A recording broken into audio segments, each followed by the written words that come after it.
at the Lazy Lagoon. And on top of a way now that's going on here, at least with Ninja and Marshmallow. Ninja straight up adopting, you know, his script, and a lot of Sinnoh and O-King. Let me tell you guys right now, do not sleep on this duo right here. They are so good. Land here, they need zero casting, and seeing them at the South Korean event that we flew out to and covered over there, they are dangerous. Well, you're hyping them up here, but unfortunately, they're going to be taking some damage from the Stinks. Having to push out of that fight. So when you throw down that Stink grenade, we're going to have Sinnoh here through the damage. It does not hit the shields. It hits We're gonna be seeing a lot of Sinnoh and O-King. Let me tell you guys right now, do not sleep on this duo right here. They are so good. Had the pleasure of casting and seeing them at the South Korean event that we flew out to and covered over there. They are dangerous. Well, you're hyping them up here, but unfortunately, they're going to be taking some damage from the Stinks. Having to push out of that fight. So when you throw down that Stink grenade, it goes right through the damage. It does not hit the shields. It hits the green health bar. Not what you want to see happen here. Player, though, is going to be tucked away in the corner. And King and Sinnoh, team that's working they're together. two top players. They know how to work together here. Yoshi a little bit Trying earlier to pin today. their opponents into a bad spot. Freddy is down here. He's off. He's on a quad. Shots as well. Can he get away? No, he has More eliminations starting to go through. Nick right Hayes here. 30, gets one onto Clark Grant. Aiden as well picks one up. Mackenzie's out of it. Tagged up the quad a few times. Did manage to hit him. King and Sinnoh would have picked up that. King's just going to get out of that. Pinpoint accuracy. Wanted that pressure, but you know what? Figured a team that's working together is definitely a dangerous one, and all the touch base with Yoshi a little bit earlier today. Looks like his partner Freddy is down here. He's off. He's on a quad. Can he get away? No, he has. Get away! Oh no! Right here. Marksman. Oh, and he just tagged up. He tagged up the quad a few times. Did manage to hit him. If he would have picked up that infantry, could have had that pinpoint accuracy with that weapon. Little nifty trick Marksman used there, pulling out his pickaxe to reset his reticule. Player up above. There goes the infantry rifles I mentioned to make sure he can be as accurate as possible. Such a precise weapon. So many take advantage nifty of. tricks, and this is why this is the Brown, pro. Looking around. You can have Jeremy. You have the pros. Ray Taylor up above in that box there, Monster. Counterpart split up a little bit because they want to clean up this player around, see if they can get any of the resources. They did convert it right there. Little nifty trick Marksman used there, pulling out his pickaxe to reset his reticule so that his crosshair kind of tightens up, just to make sure he can be as accurate as possible. He can get vision. He has that snipe out. Maybe he can get a connection, perhaps, but it's going to be Marksman. Kind of tightens up just to make sure he can be as accurate as possible. He has that snipe out. I love this. JT Brown ready to back him up. He's got extra shields and everything. He's got that legendary sniper. He knows exactly where this player is at. Just looking for a small peek right here. He might take his base off. We will see. He's playing with a lot of confidence, too. You can tell him kind of tightens up just to make sure he can be as accurate as possible. He has that snipe out. I love this. JT Brown ready to back him up. He's got extra shields and everything. He's got that legendary sniper. He knows exactly where this player is at. Just looking for a small peek right here. There wasn't really much of a reason for this to try and push in for that fight, Monster. He's playing with a lot of confidence, too. Kind of tightens up just to make sure he can be as accurate as possible. He has that sniper out. Dina. Ready to back him up. He's got extra shields and everything. He's got that legendary sniper. He knows exactly where this player is at. Then they're not really going to go for the fight. There wasn't really much of a Might take this base off. He's playing with a lot of confidence, too. Kind of tightens up just to make sure he can be as accurate as possible. He has that sniper. Dina. Ready to back him up. He's got extra shields and everything. He's got that legendary sniper. He knows exactly where this player is at. Then they're not really going to go for the fight. There wasn't really much of a Might take this base off. He's playing with a lot of confidence, too. Kind of tightens up just to make sure he can be as accurate as possible. He has that sniper. Dina. Ready to back him up. He's got extra shields and everything. He's got that legendary sniper. He knows exactly where this player is at. Then they're not really going to go for the fight. There wasn't really much of a Might take this base off. He's playing with a lot of confidence, too. Kind of tightens up just to make sure he can be as accurate as possible. He has that sniper. Dina. Ready to back him up. He's got extra shields and everything. He's got that legendary sniper. He knows exactly where this player is at. Then they're not really going to go for the fight. Shadow bombs. They're going to rotate on out, get to the safe zone. A few players are going to be around here as well. And Ewok just tagged him. Take full advantage of the ping system, right?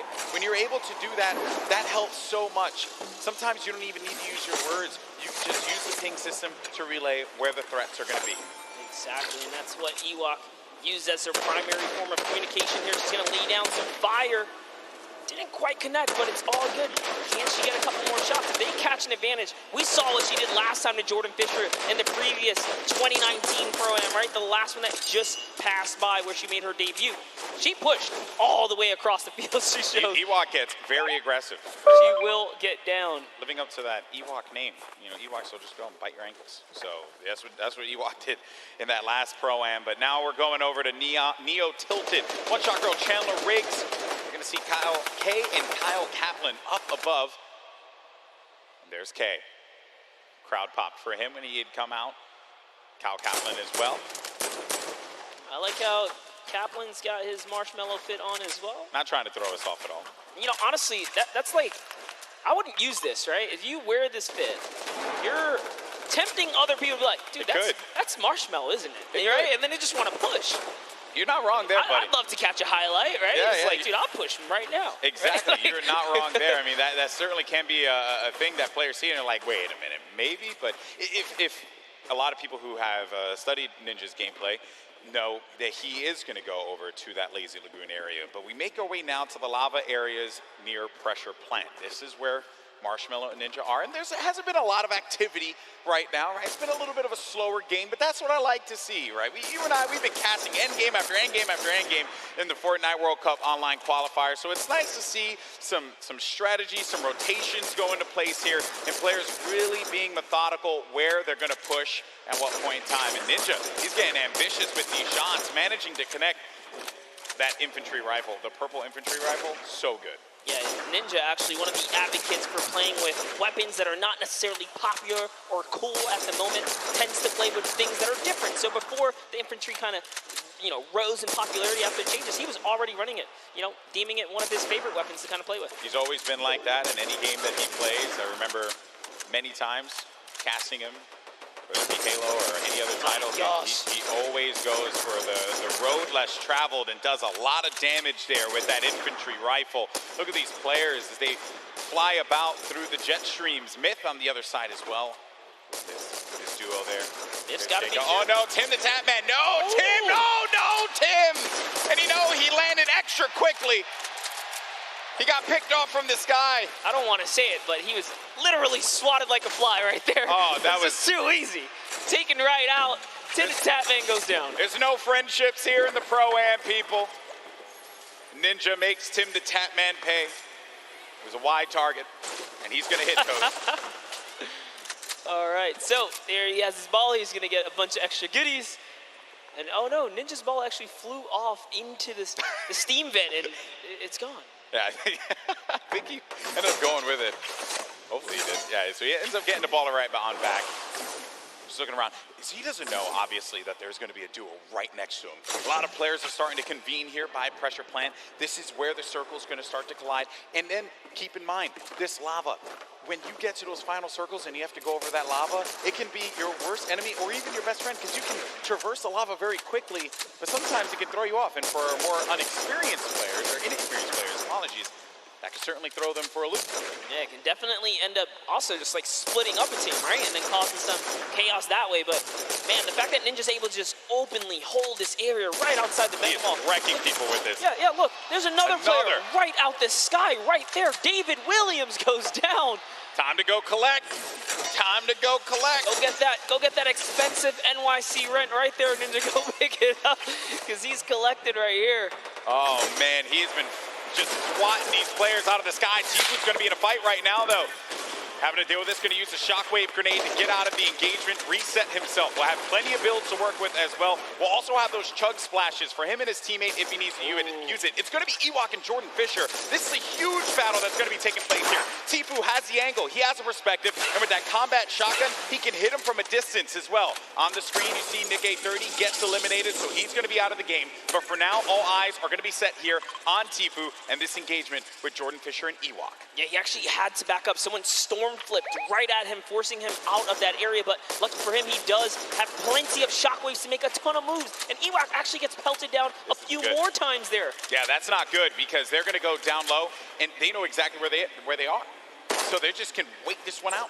Let me tell you right now, for every little bit of advantage Tifu gains here, the more unlikely it is that Ewok and Jordan Fisher are going to get out alive. And that's it. I think he's got his confidence all the way up. He knows he needs this loot here. He has natural high ground. Their backs are against the storm wall. They're going to start to push up, but they're going to use the shockwave to fly out of there. That was just one, though. He only saw one, so there it is. Oh, no. He's kind of trapped there, pinned, and he's waiting for him. He's going to tag him with the combat. So much damage being put forward. Tfue now going to be on the run. This is what Tfue does best when he's in your face. Oh, but he gets chunked. He's going to lose a lot of health there. Now going to be sitting at 35 HP and had to get out of there. Going to use those shockwave grenades. The movement that you get with that utility is huge. It was actually Jordan Fisher who came back to rescue Ewok, and it was just enough to back off Tfue. And now the entire battle's been reset. Everyone's in a danger zone here. He really is the perfect human being. He really is. There goes the jet stream. Ewok gets out. Jordan Fisher's taking damage, people. He's got to get out of that. He manages to fly on out of there. Now, the concern I have for Ewok and Jordan Fisher, they got to get back together. Yeah, but not only that, Tfue knows he has to get an elimination here. They are desperate. They're in shambles for gear here. And an artillery strike actually being rained down. Tfue is forced to be on defense. He's far from his teammate Nav.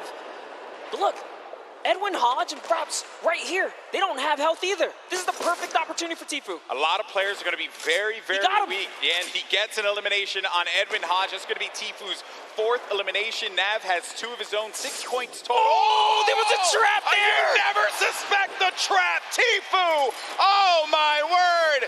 He is disgusted with what he just saw. Nav should be able to get him, though, and they'll get back into this. He does have launch pads, so they can use that to get back into a safe position, but they don't have heals, Monster. Yes, he does. He actually has 2 campfires in his inventory. Oh, well, he doesn't have shields. Yeah, but he has to get to zone ASAP.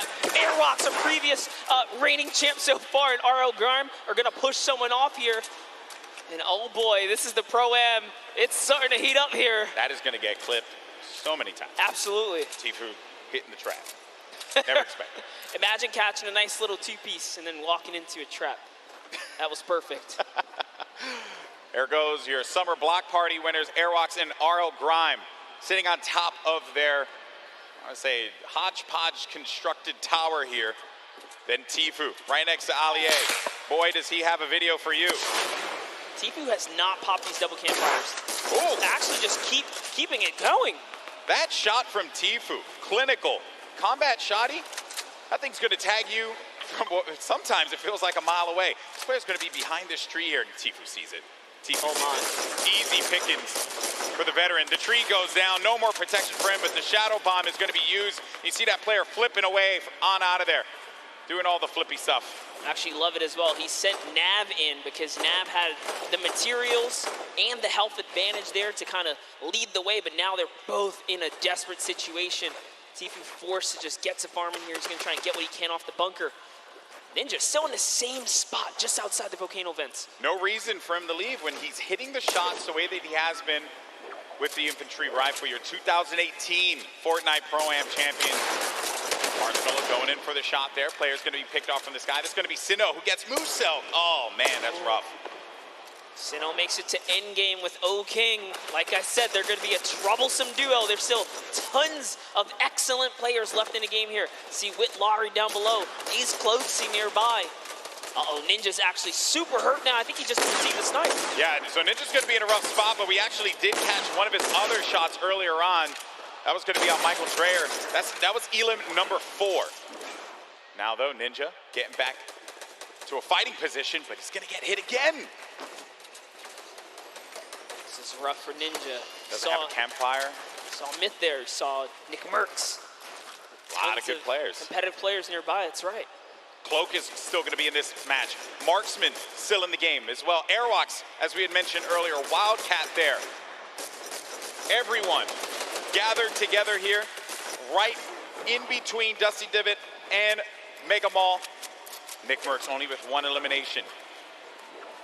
When you get down to 15th place, that's when the placement points start to go through. There you see it right there, the format, how it works. Every elimination, that these duos get is going to earn them 1 point, but when we hit 15th place, that's when you're going to start getting those placement points. And look right there, Myth just ended Ninja up above in a battle, and Marshmallow's off to fend for himself as he impulsed out of the battle. And it looks like has to make a big decision here. Yep, he says, you know what, I'm going to get to zone, and it's time to leave Ninja's card behind. There's nothing he can do but play for placement at this point, so he goes straight for the high ground. Marshmallow does manage to get up top there, and some great quick building is going to keep him safe for the time being. He can't get his card, and bear in mind, I mean, look at the circle. We're hitting into that half in, half out circle. Movement's going to start to happen here. Players are going to have to start thinking about those pushes, the rotations, and also who is going to be gatekeeping, preventing these solo players perhaps from getting in. Here's Sinnoh, 6 eliminations. That is a ton of elimination. Elims matter for points, guys, just as much as placement does. For every single person that gets taken out here, Sinnoh is 1 step closer to grabbing a nice lead. There's a great shot there. Someone's pushing up. Oh, it's his teammate. Okay, a little disengage right there. All right, time to refocus. Oh, he's looking in the distance here. He sees Cody Walker, Yoshi, a new cough right there. Yoshi pops something. Looks like he had an impulse. He gets to the zone there. Cody Walker also goes down to Sinnoh. Edukov gets knocked as well. Who's that? It's going to be another. Sinnoh's placement is so good here. Mr. Fresh Asian. That's 8 eliminations for Sinnoh. They're going to be at 21, and I think I think I just saw it there that Marshmallow eliminated Dr. Lupo. Wow. We have a replay of it. There you go, Lupo. Don't say I didn't love you. Oh, he clotheslined him, baby. Hit him with a running lariat. Dr. Lupo, you ain't nothing to Marshmallow. Love it. Way to go, Marshmallow. Keeping the dream alive for him and his duo. So good, even Lupo's with gonna give no me so help. much crap for that, by the way. Even I'm okay with no it, help, he's still in it, though. One shot girl poised right above him. Sinnoh could very well take this. He's got this ultimate high ground here with O-King. They're playing this one like it's a qualifier lobby, man. They got that high ground. They're raining down the shots. 9 eliminations for Sinnoh. O-King providing the support, and they're just going to continue to tarp with the floor, with the pyramid, so that they can own this high ground presence. Any players that are going to be flying in the sky, they're going to punish them with their ARs and the combat shotties if need be. So you're going to need an aerial license or something like that. They're not going to let anyone fly for free here. No, they're not. Flake's power gets taken out to the zone, but just enough damage from O-King is going to allow him to secure that one here as everyone is off against the storm, trying their best to get to the next spot here. Take a look at O-King's perspective. He's got a minigun way up top. Oh, man, the minigun shredding them. You got to be careful, though, for that storm. Look how much damage is going to be taking O-King. Someone's actually above him, I believe. Look, he tried to break that right there. Yeah, it is. It's Myth and Cloak are going to be engaging in this fight. Sinnoh plays that defense, protecting his teammate. Cloak is going to have a smidgen of health remaining. He's going to go right on top of Sinnoh and O-King. Chigwa just picked off one, and that's going to be Elim number 10. On to Cloak. 11 as well will be registered. That's 11 points. We're also going to be in placement here, Monster. Wait a second. Are we still on the first game? Hold up. It's going down here. Courage is still going to be in this one, as well as Myth. Look at the play field, and look who is left. Wildcat alongside with JT Brown. You're going to have Jelty there as well. iFaris, Myth, he's taking a lot of damage outside of the storm, and Myth is going to be out of it. But Courage is still in the game, folks. A possibility for him to get this first game win, but I don't know if Sinnoh and O-King are going to let him have it. No, they're not. Not for free, at least here, as Sinnoh's landing more shots on his opponents here. He is running low on materials this time around, though. 500 mats. In comes the pressure. Will we finally give up this placement? Will we jump down to commit to this battle here? There's only 4 players left. We're now down to the final moments of game number 1. O-King is going to be out. It is all up to Sinnoh here. Wildcat down low. He takes the shot, and it's Sinnoh with a victory royale. Game 1 domination from the high ground, and they never let him come up ground. That was insane. They denied them any kind of territory whatsoever. This is why I love Fortnite right there. When you know your players, you can just smell them from a mile away. They're gonna do great things. We saw them way on the southeastern part of the map, the place that we like to call the West, right? They were there, they landed there, they took out Fear itself, and in a crazy turn of events, they slapped the entire lobby all the way through to the end. Here's the final moments, boy. You know, I've had the pleasure of commentating a lot of esports in my career, and I always say, watch out for the South Korean players because they're so good. And Sinnoh showing us why here in New York City, the first win. What a game that was. It was a little slow. I have to say. Then it ramped up like a good book. That's the best part about getting full game lobbies. This is what we tune in for, right? You get the entire story. You get to paint the entire picture. And just like that, like the fact that we know where he started, he took out Fear Itself. Like, we were just talking to Fear Itself. We know he's a respected competitive player. He has that land cool, right? Exactly. It still wasn't enough. Exactly. And this is going to put Sinnoh on everyone's radar as well. But that was a pretty tough end game there. A lot of great players still left in it. It just wasn't enough. When you have that high ground, that's it. And I made the joke, they were playing it like it was a World Cup qualifier. Hey, yeah, I mean, you get that high ground, you deny them any kind of presence to be able to build up to the top. It was very close. That Myth and Cloak could have pushed Sinnoh off. And had they done that, I think we'd be looking at a different winner in game one. But credit to Sinnoh for keeping his cool, as well as O'King for supporting him in that one. Yeah, Cloaksy might have had the high ground, but if I'm not mistaken, Myth just hit him with a really good shot. Put his back against the wall. He had no help. Sinnoh comes out with that side peek, and it was all his, and easy raining from there. Yeah, some good moments in that game for sure, and we thank you all so much for joining us here. That was just game one of the Fortnite Pro-Am here at the Fortnite World Cup Finals, our third Pro-Am ever. We've had some great games throughout the day. The Creator Showdown was a blast to watch. Some really, different experiences for a lot of our viewers. I mean, hey, we watched $1 million jump, literally. $1 million jump. That was insane. I know. I realized I made some poor decisions career-wise when I was not in there for the $1 million jump. That was awesome. And then we just saw one of South Korea's best players in Fortnite, Sinnoh, just take game one in dominating fashion. And now I have been informed that we do have our winners down on the floor with Pookie for an interview. Pookie, over to you. Thank you so much, Golden Boy. I am here down on the floor with our winners. I want to congratulate both of you first off and foremost. We have Sinnoh here, who we've seen play so many times in the past. He was actually part of the World Cup qualifiers. He did not qualify, but it has been quite a journey for him. How does it feel to be playing on this stage regardless?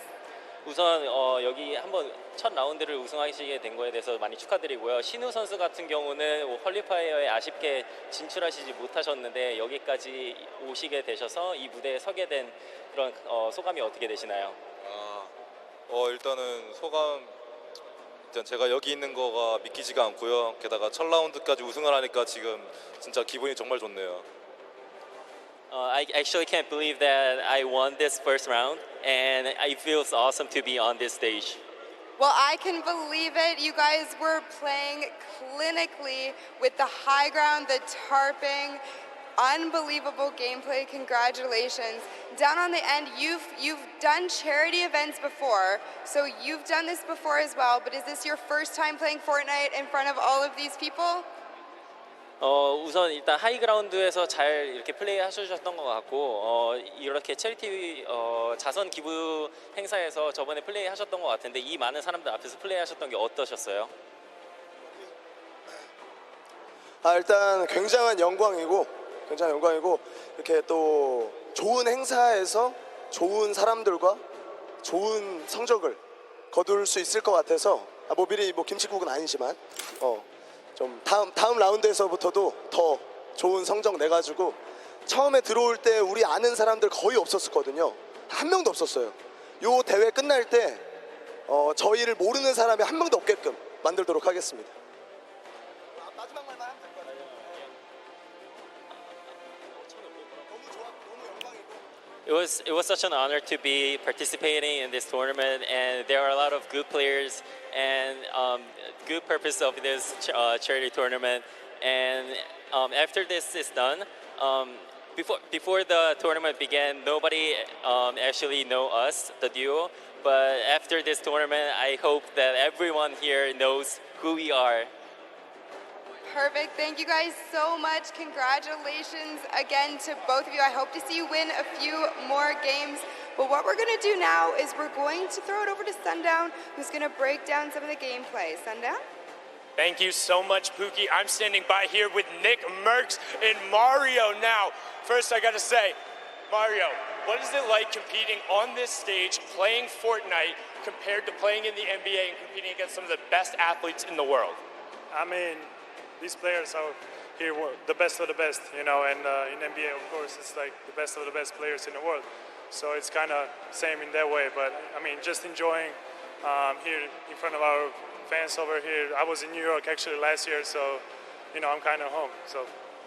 Awesome, man. Thank you. Now, Nick, I'm going to ask you about some of the gameplay we just saw in that last match. You're actually able to catch a really nice double elimination onto some key targets and then get a good rotation out. So let's roll the clip and we'll kind of take a look. What was going through your mind when you were able to catch those? Because you played a little bit slower over the course of the game and then you were able to set yourself up with the angle. So what was going on?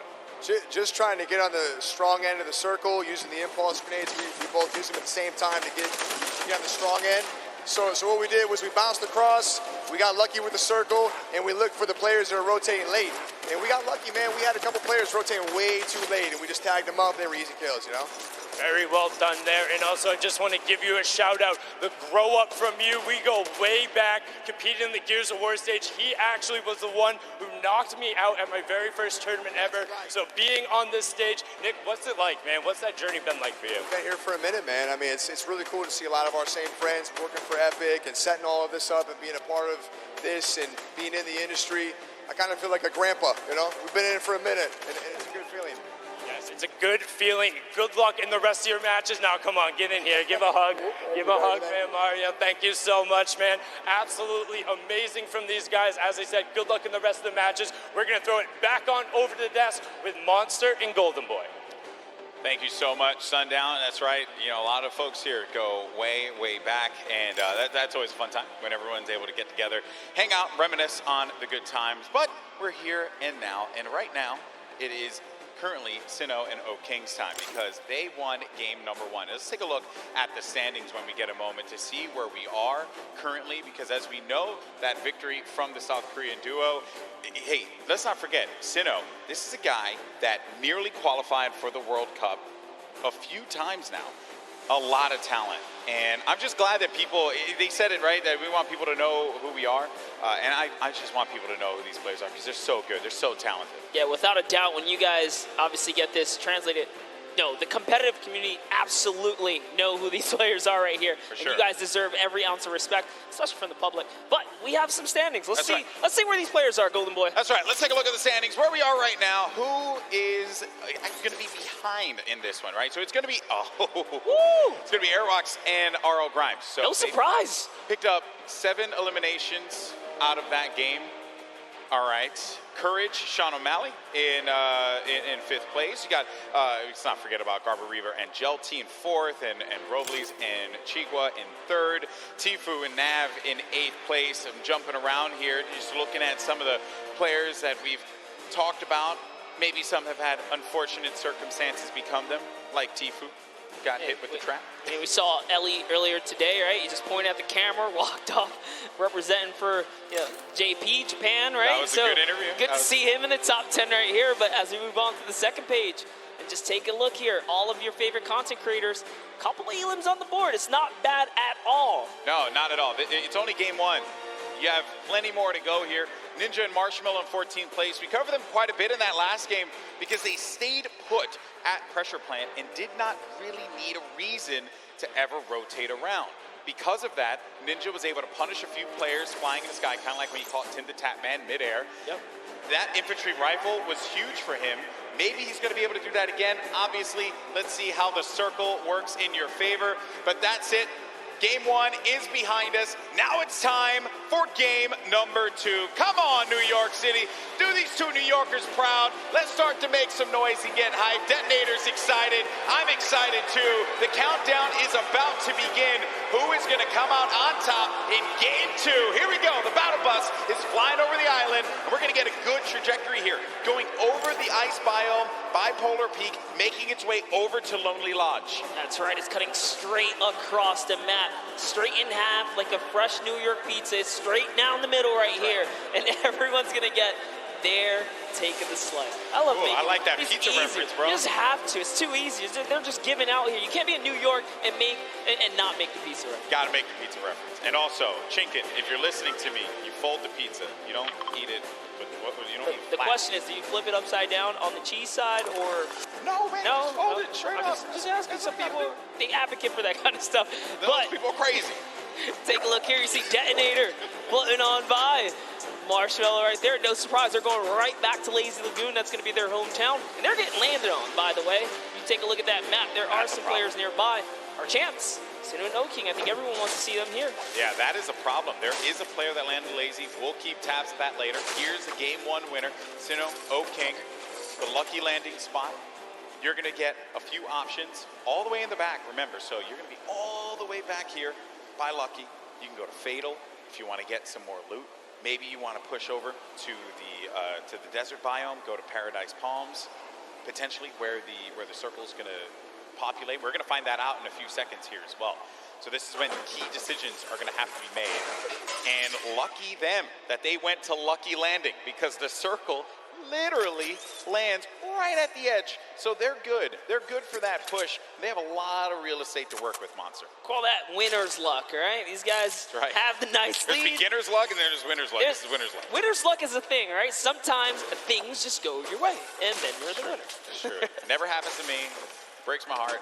One day. I've seen it happen to you a few times, though. You've got Hey, I'm here, I aren't I? Like, look at you got some shields out of nowhere in chess. When I watch your stream, very questionable. Like, that's not fair. Right when you needed it. How's that even possible? Happens to you, the Dustin Rex. Like, you just don't have a response. You're just like, that. You know, I don't judge. I just take my blessings. I respect that, man. Some chug splashes there. Gonna bring everyone up to a decent amount there for the shields. Some eliminations already. We lost 2 duos already. Going over now to Paradise Palms. Same duos that were here before, sticking to these drops. You got Dead Drevel along with Oscure Lod. Oh, nice shots. Shots down. Did he connect there, though? No, he didn't, but at the very least, so he was on target, that player. Did manage to move around there. Hear that Shadow Bomb go out, and Dead Drevel had to have heard that, which is the reason why he's going to start pushing up here. Doesn't have the resources for a full fight. So he's going to be playing around this natural structure. And he needs to just farm up. Osculot's going to be taking a lot of damage as well. Going to have to get out of the fight. 34 HP remaining. He's going to need to rely on his teammate. Does not land that shot with the hand cannon, but Dead Drevel's there for the follow-up. That's Business Boy. Oh, but business is closed down, unfortunately, for him. Dead Drevel's going to be out of this one, but not dead yet. Did get peeked right there, so he has to be careful. Oscar just looking. Frizz has got such a good position on them, and he even has shield. This is just like that. Now he's at 72 extra shield, so he's doing just fine. That jump shotgun, perfect for being chest to chest, get right up in a player's face and doing tons of damage. And it's early game, so Frizz can get Business Boy's card, bring it back into the fight. Oh, the revive's going through. You see it, the pickup. Oh, but Osculot heard it, so had to get out of the fight. Frizz gonna go for the follow-up, but Frizz is gonna take a bunch of damage, down to 80 HP. Player's gonna jump for the fight there. Been a hope and a prayer, but unfortunately, Frizz is gonna get the better, and that's 2 eliminations, and that duo is gonna be out of the game. 2 huge eliminations, and just a little fun fact, I'm sure his girlfriend will be proud. It says here, they both have pink hair. Okay. I don't know what it's like to have pink hair. I have to talk to Ninja about that one. I know he did that for a little while. It won't look good on me, and also I don't really have a lot of hair. Yeah, I was gonna say, I don't want to break it. And speaking of someone with not a lot of hair, Dr. Lupo on your screen right now. Just messing with That was a low blow. No, there we go. As Fortnite's resident senior citizen, I'll take it. I feel like I'm also a part of the geriatric gamer program. Actually, this is our first time seeing the Storm Sniper in play here. That's right. Just came out the other day, and it is, I think that players probably want to go with something. Okay, Dr. Lupo isn't actually the oldest caster for Fortnite. That's Grandpa Golden Boy. Really, guys? Really, you had to do me dirty like that? Fun fact. In my hometown? Exposed. In my hometown, of all places? It's all right, though. I still love you guys. It hurts a little bit, just stings. Stings the nostrils, just a little bit. Dr. Lupo. I'll band-aid it. Yeah, thanks, bud. He's going for the birthday cakes as well. Another thing that had actually just come out, celebrate Fortnite's 2-year birthday. We've been playing this game for a little while. Use that hashtag Fortnite World Cup. Share with us how you're going to be enjoying the event, whose stream you're going to be looking at when you go to Fortnite.com/watch. We want to hear from you. Make sure you're talking about it. Also, you're going to get that fancy little picture on the side when you use that hashtag Fortnite World Cup. Just Fortnite World Cup. There's Sigla along with Dr. Lupo. They're just going to loot around Salty Springs.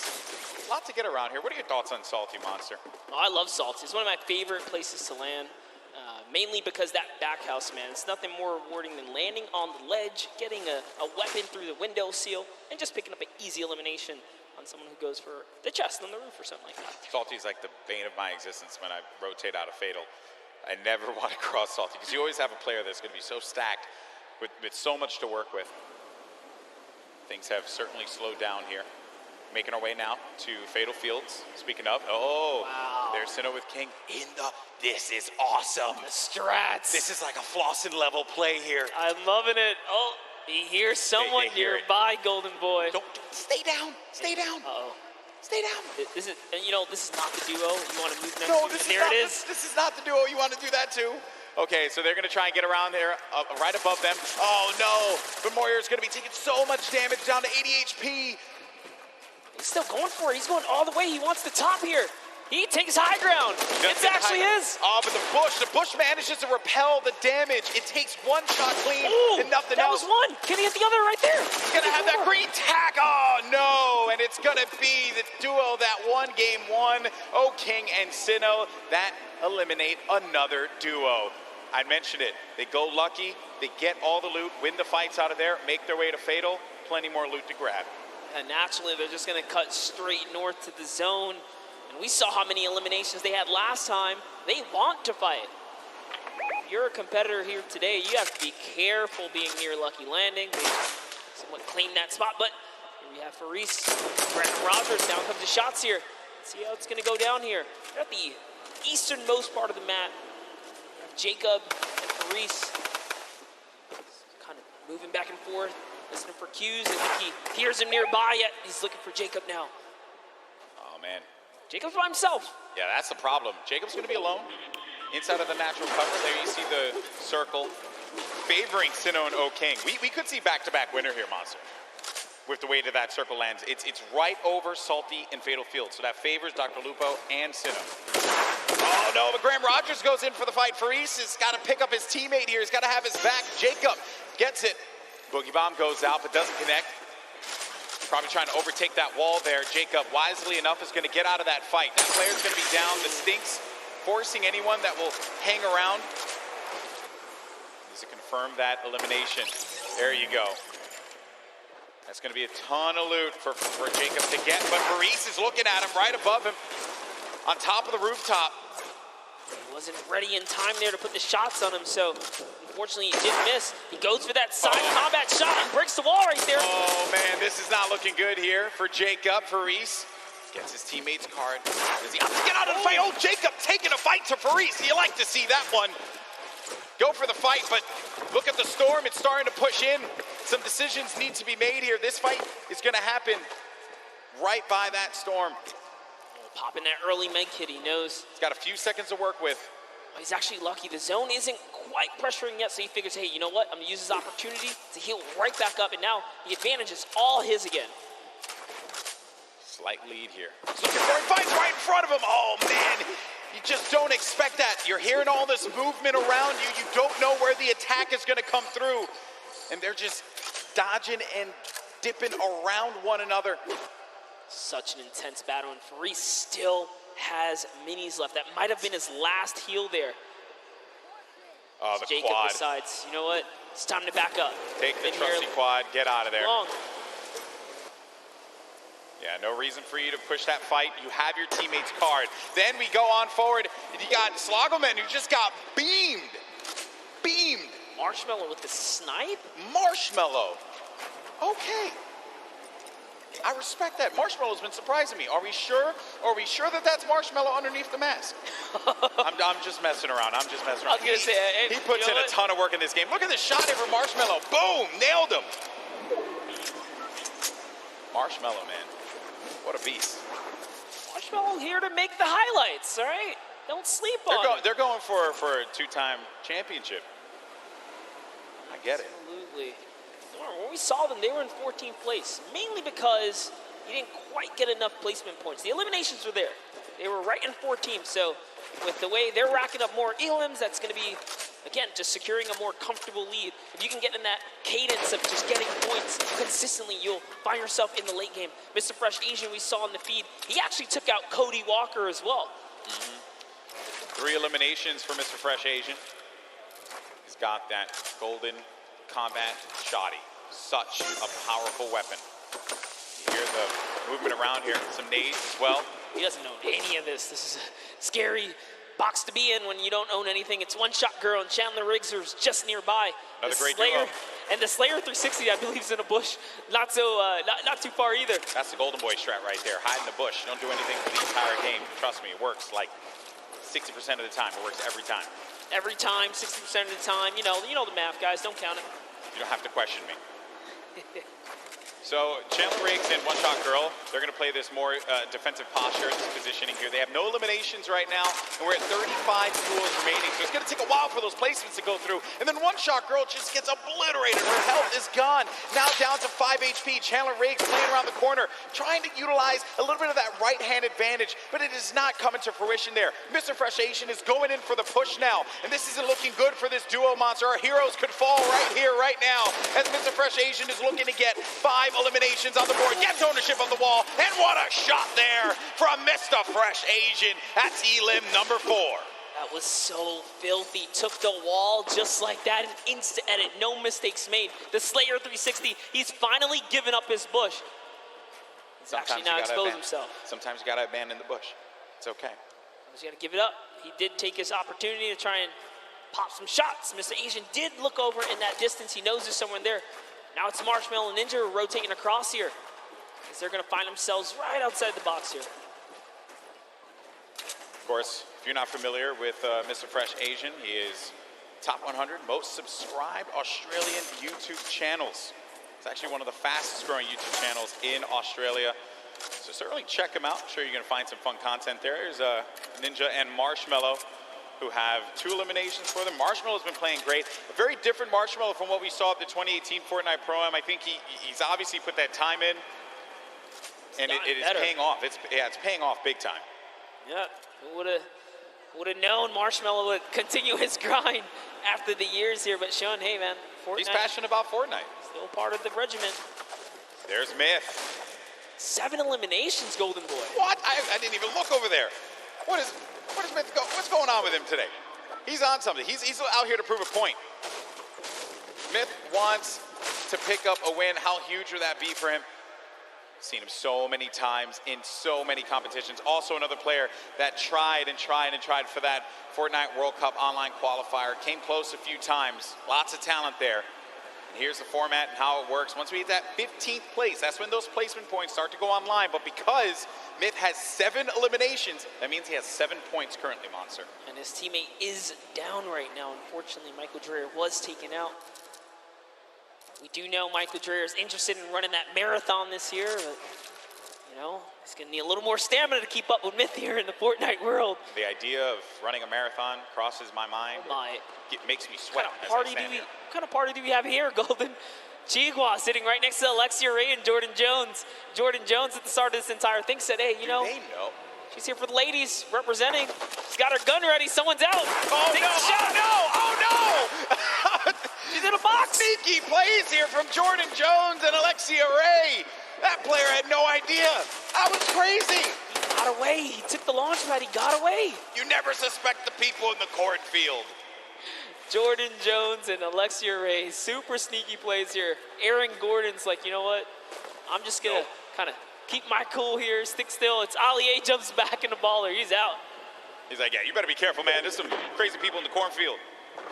It's like The Shining out there. Look out for that. Okay, and they're crouched, so you won't be able to hear their movement. You have to really focus on it. They got there just the 8%. I like this strategy. They are eventually going to have to move here. Same thing for Ali A and Aaron Gordon, which for them, I'm sure that they're a little little worried about where these players are going to be. Listen, Ali A might be a famous YouTuber, and Aaron might be huge on the basketball court here, but you step to these two ladies right here, they're going to make you look like little boys. They are ready to fire away right now. They are so ready. Okay, well, while that's going on over there, and I'm sure that's going to take a little while to come to fruition, we're going to have a classic battle here between Tfue and Ninja. Marshmallow's trying to play that supporting role as well as Nav here. Marshmallow taking a bunch of damage, and he's got to get to his teammate. Nav is boxing around there, and Marshmallow's going to try and go toe-to-toe here against Tfue, but Marshmallow gets picked off. That seemed like it was coming off from the distance there, and Ninja has to get out of that fight. There's just no reason for him to continue to engage in it, considering that they were getting third-party from afar. I think the shots came from Udakov and Flake's power over on top of that tower and punished Marshmallow when he exposed himself when he jumped on top of that ramp. Tfue really showing why he's a World Cup qualifier. This is still happening, by the way. Oh, yeah. They're ready. Looks like Mario's left to save Nick Merckx here. He's going for the revive. Aiden's going to go in for the fight, though. Mario's got to be prepared for this. And Nick Merckx trying to direct traffic. He's got a few seconds here to pick him up. Aiden right outside. He's trying to pummel his way in through the doorway. Mario, again, setting up the defense, helping him out. Aiden, very weak. Came second place at the Summer Block Party, Monster. That's right. Can the Trailblazer, professional basketball player, Mario, fend off Aiden, ghost Aiden right here, right now to save Nick Merckx. And he's going to be hacking around each wall here. He always does it. Off and he gets ownership of the wall. You never want to go toe-to-toe with Aiden in the box, baby. He's going to punish you every time. Such a clean wall-taking transition. Always using the same rhythm. Hits the left wall, hits the right wall, doubles back, takes the wall, makes the quick edit, and it's his to go here. Sinnoh and O-King now hopping back with our previous Game 1 winners here. Still in the running, 2 eliminations. Tons of materials, launch pads, campfire. He's got everything he needs. And what's even better, they have the circle. The circle is in their advantage. We're now into Storm Phase 5. I'll tell you right now, he's going to build all the way up and start crushing players. When you got zone like this, let's see it. Now, some of you may be wondering what's going on right here. Maybe you're new to Fortnite. What he's doing is he's using the edit to peek through the pyramid so that this way he can get the lay of the land. Fortnite's all about information. What can you get out of players rotating? Who can you punish? If they're going to be out in the field exposed, that can give you some more eliminations. More eliminations means more points. Kind of like what Sinnoh's seeing right here. This guy walking around by himself, and he knows that players are going to be above too because he's hearing the shots that are happening above him. That's going to be Jelty and Garborever over there as well. I like that. Here comes an artillery strike right on Mip's head. He is in the fray here. But Mip also, tons of mobility here. He's got the minis. There you go. He knows he's on camera. What's up, Mip? There you go. Okay, so use the launch pad to get out, but he's in the sky, and those players are going to be hanging around him. He could get picked off. Dr. Lupo in the storm, but Dr. Lupo, no, unfortunately for him. Overstood his welcome in the storm right there. It does manage to tick him off. He secured the point before he was taken out there, but back to Myth. Myth's got 8 eliminations. He's so close to some placement here. Remember, they just have to get top 15 with the duo. There's only 20 duos remaining in the lobby here. The way this format works, it's similar to your other competitive formats that we've had over the weeks of qualifiers. Every elimination's a point. Oh, a lot of great players are still going to be in this fight here. Monster Airwalks is in the fight. Grime as well. Symphony, Tim the Tatman. Got Marksman, Cloak, Aiden. He was taking a bunch of damage. He's going to go down from his teammate, Sean, who takes him out. Wow. Gets Nick a 30. Symphony finds Ellie. And here's Sinnoh, Game 1 winner, still living his best life. Picking the fights that he needs to take. King gets an elimination as well. That's going to be 3 points for this duo. And he's letting these guys above him deal with him. Ninja having to take so many shots and play defense. He's running out of materials quickly. When those shots are coming through, you'll be shocked how quickly you're going to lose out on the wood, the metal, the brick. Yeah, it really was a nightmare scenario for a second there. Forced to drop the campfire prematurely and go into the surf juice here. But they didn't forget about him. As soon as he picks, he gets lasered down, and all of his health is now gone. And Tfue, perched up right here, is going to catch Sinnoh straight out the sky. That is huge, Monster. He gets Sinnoh, the Game 1 winner. That was the pacemaker for the Game 2. And now it could be Tfue playing that strategy that we saw in the Fortnite World Cup online qualifiers. Going for the high ground. He's going to be by himself, though. 5 eliminations. Player right in front of him. Waits it out. He's just looking for it here. Golden trying to see if he can find the shot, find the angle. This is what Tifu's known for, playing for those early high ground position, holds here, and he's not afraid to go for it. There it is, chucks his way all the way across, takes the shots. Wow, this guy as well. And look, he's just gonna 90 on up. Great shots, has shockwave grenades, also has shadow bombs to utilize to his advantage if need be. Ninja's still going to be in the fight, as well as Cloak. The high ground's been eliminated, but that player does manage to get above him. That's going to be Sean. That was Sean who goes all the way up to the top. Tifu's going to be playing in the mid-ground. Symphony right next to him. Jacob still in the fray as well. Saw him in that crazy battle earlier on. He's still in the action. And look at what's going on. That circle's going to be moving toward that mountain, which means players have to start making their way up. You are seeing a truly competitive battle right here between Tifu and Sean, who is trying his hardest to take him off the high ground. But Tifu is now landing on Airwalks, another World Cup qualifier, and he is going for this high ground, truly machoing up with the impulses. He wants it. He's going all the way. Look, he just built it back up. That's Tifu's high ground, and no one else is going to take it unless it gets shot down. But he does stabilize there. Airwalks is looking to punish Tifu, and he does get above him there. There you see, right at the top. And then Myth is going to snake out and just get to that side of the circle. Tifu taking damage. He has to be careful. He's in that shadow bomb safe, so he can't build, but he needs to be quick with it, and he does manage to stabilize for the time being. Ninja's going to be in a world of hurt as well. Look at his HP. Will Tifu make the quick peek right here? He sees someone in the wall next to him. Myth actually forgot to edit, and now he's in the storm down to the bottom right. That might be the end for him. Fatal error. Oh no, Myth, not like this. He tries to get out. He does manage to stay alive. Oh no, Myth is going to get picked off by Airwalks. Sean, Airwalks is weak as well. Jacob now has a high ground. Cloak and Tifu. Tifu said Cloak was a player he was worried about, and it could very well be the case here. He's looking around. Airwalks dealing with a lot. As Cloak, he's going to lose all his shields. We're going to have a proper 1v1v1 here. A four-way battle as Tifu fights on out. Airwalks is going to be out of here. That's going to be Jacob who gets the better of him. Look at Tifu just trying to hold this one off. It's now down here to the final three players. Here we're going to see a quick Tifu versus Cloaksy moment or what? And Jacob's up in the high ground. You know he's not going to give him any freebies here.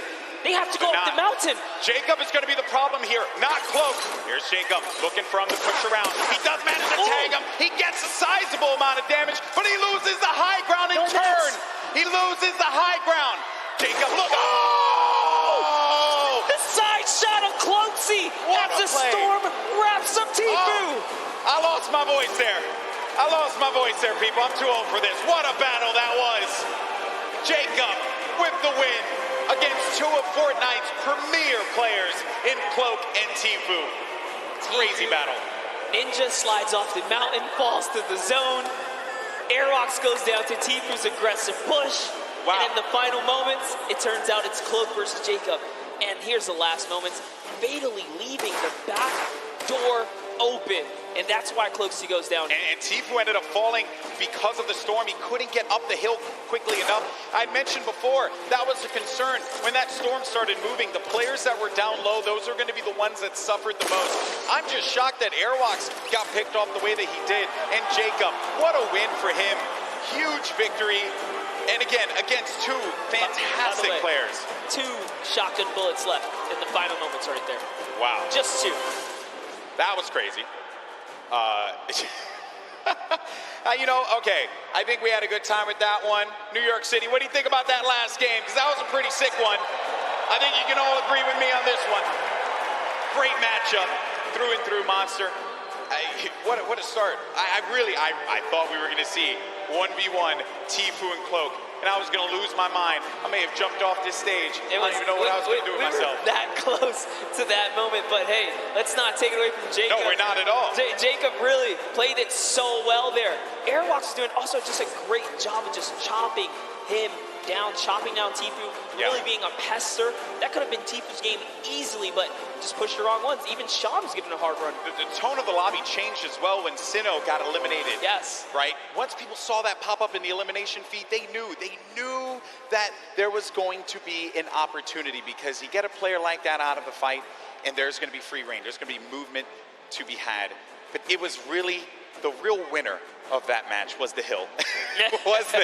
Because once that hill started moving and the storm started creeping forward, you knew that so many players are looking up and they're like, ah, crap. I gotta have to deal with that thing. As Sundown likes to say, good old man Mountain claims another. Always gets his target. Pro-Am. Always gets his target. That was a good one, folks. We're probably going to get some words from our winner in a little bit. They're probably getting themselves all collected. I think we all kind of need to collect ourselves after that one. I thought Jacob lost that, man. Because when he lost the high ground, I'm shocked that the wall didn't get placed in front. But I think he probably felt like he had that angle. He wasn't going to get clipped. Yeah, Cloakzy really thought that he had the leverage, being that he just came over the mountain. He knew Cloakzy could not build in those, or Jacob, excuse me, couldn't build in those final moments. He had 0 builds. When you see that kind of, you read the player and they're not doing any builds like that, you're like, oh, I'm good. I came up a couple layers, I should be okay. Yeah. But he was at the top of the ramp. It didn't really matter where he was. He was going to get shot regardless, being that he didn't protect himself fully. Yeah, you have to give yourself that wall there so that you don't get punished by those combat shotguns, which we mentioned so many times. That thing has a ton of range. Yes. He was playing that one from that, like close to mid-range, and it will hit you like a hammer for a lot of damage. Before you know it, you're out of the game, you're back in the lobby, or you're going back to catering, So what a great matchup that was. Great moments through and through. Also, I believe it was Jacob that had that fight at the John Wick house. Yes. Against Ferris. Yeah, it was a long, exaggerated battle. Storyline right there, people. Close. Yeah, he was nearly taken out at the start of the game. What a comeback story for him right here. Yeah. All the way from the furthest you can go east on the map here, one of the furthest points. From there to take it all the way to the end game and find himself in the victory royale, that's a great game. That's his highlight moment. That's what you travel to New York City for right there, that's for sure. It all could have fell to pieces at that moment in time over by Paradise Palms, by the John Wick house, and then managing to keep his cool at the crazy moments there. Great plays. And I think that everyone thoroughly entertained with that. We have 2 more games, though. They're going to be coming up. Games 3 and 4. We're going to determine who the winner is. And I think we're waiting right now to get some words from our winner. Also, we'll get the updated standings to see where we are currently. And I have been informed that we do have an interview, but it's not just with Jacob. It's actually going to be with Jacob and the 2 people that he took out, Tfue and Cloak. Pooks, talk to me. Thank you so much, GB. I am down here on the floor. I have a bunch of people around here. Who do we have? We have Tfue, we have Cloakzy, and Jacob. Our final 3 in the last game. Oh my goodness. Tfue, walk me through those final moments. Do you mind? Well, basically, I was in the storm and I had no health the entire game. I had about 40 minis, but I don't know. I just got stuck in the storm. Cloak trapped me, held me in storm, dude, but he got clapped by Jacob, so it's all good. A little bit of animosity. We're gonna go over to this side here. Cloak, I gotta ask, what do you attribute to that? You had high ground over Jacob. What happened? I thought the zone was pulled down the hill, but it was still pulling up the hill, so I didn't wall off my back, and he got a free shot, and I died. You were eliminated, exactly. Now, Jacob, you took both of these guys out. You won that game, congratulations. How does it feel to take out 2 of the biggest competitors on the biggest stage in the world? To be honest, I feel amazing, and when I was fighting with Cloakzy, I was so stressed, but because I haven't got a match, yeah, but Cloakzy fortunately didn't put the wall behind him, and I did it. So you capitalized on Cloakzy's indiscretion there. But you know what? They're all friends. We can all get a handshake around here. We'll work on that. But thank you guys so much. Best of luck in your next games. Golden Boy, what do you think of these guys?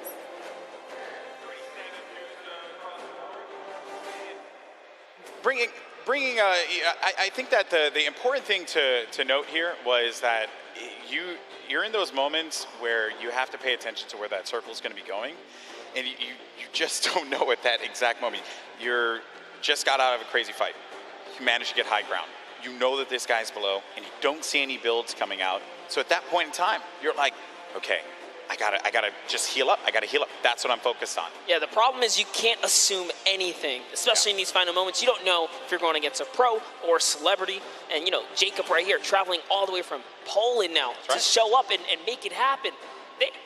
these guys, these foreigners are really coming here and putting on a great performance so far. We already seen South Korea make that nice play from earlier today, but that'll lead us right into our next topic here. That's right, our standings. And hey, you mentioned it, Monster. Fortnite is a global game, and we're seeing it play out now. While he may not have gotten the win, Airwalks is in first place. Wow. With 14 eliminations, no victory royale, 28 points total. Sinnoh has been knocked down. Jacob and Claire Grant have climbed their way up to third. Myth now is going to be in fourth place with his teammate Michael Dreher. And then Tfue Ninja also was in 14th place, managed to have that. Now going to be in 7th with Marshmello. Courage still going to be in the running here. 2 more games remaining. Lots of points. And looking at the breakdown, it's not that crazy to have a big game and be able to come back into this one, Monster. No, absolutely not. You can just tell from the points here that a lot of this is placement-based. Placement, yes, the teams that are catching heavy eliminations are doing fantastic so far. Just taking a look here, a lot of players are in the running. Look at Nick A30 and Max Carver. They have 8 eliminations total. They just haven't placed. If you just squeeze in a couple placements right there, they're clearly catching the elims they need. That's all they need. Exactly. Well, Monster, always a pleasure, my man. Boricua boys represent. But we're going to go to a quick break. When we come back, you're going to have Zeke over here calling the action along with Monster. And we have games 3 and 4. And then we're going to crown our next Pro-Am champion. You don't want to miss it. We'll see you on the other side.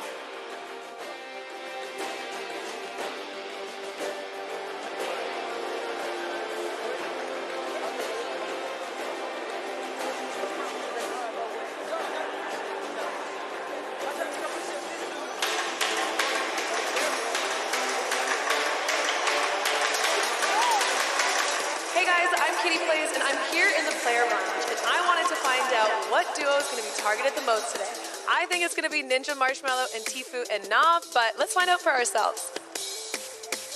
Which duo are you going to be targeting on the field today? Jordan Fisher likes to smack talk. Jordan, I'm coming for you.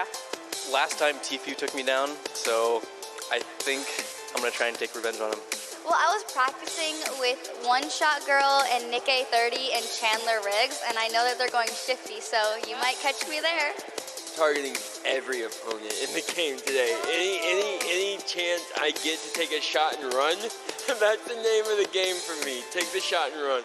I don't want to name names. I got a couple friends here who might not see me coming, might see me coming. I'm going to be rolling around in a ball, trying to get some late game points and then get some elims at the end of the game, so I'm not going to be really targeting anybody. All the 9-9 opponents will be eliminated by me, by the power of the heavy metal drum detonator.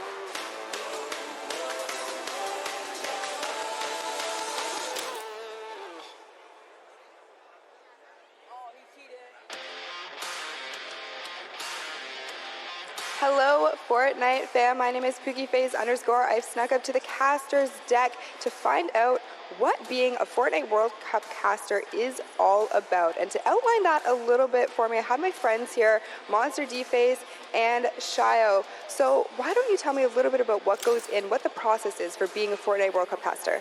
Well, it all begins with preparation. When it comes down to handling what is the Fortnite World Cup, you have to prepare. We're talking solo and duo competition here. Not only that, we are slammed with a Pro-Am. So you have to cover bios. That's what me and Shio do. We sit down even today. We go back and forth. We're talking hours of preparation on players. And Shio, what are you doing specifically to help the casters, and what are you bringing to this broadcast right now? So Monster talked about preparation. For me, it's all about the back and forth. If the caster needs any type of knowledge on a situation going on in the game, I've got that. We have 3 screens down here. One has the main game on it. The other 2 just have information and a broadcast alert section. If they have a question, they ask me. I've done all the prep with Monster for weeks, days of cramming as well, and we just get to it. Questions back and forth, relay the information, and yeah, just behind the scenes work. So you're essentially the Fortnite encyclopedia then, and you are just relaying the information. I hope that gives you a little bit more insight into how our casters prepare and bring the World Cup action to you.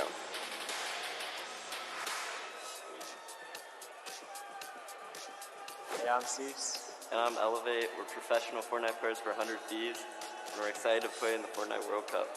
The most fun part of the journey is for me just growing as a human and as a person, like having a good time messing around. The best thing about being here for the World Cup is the experience for me.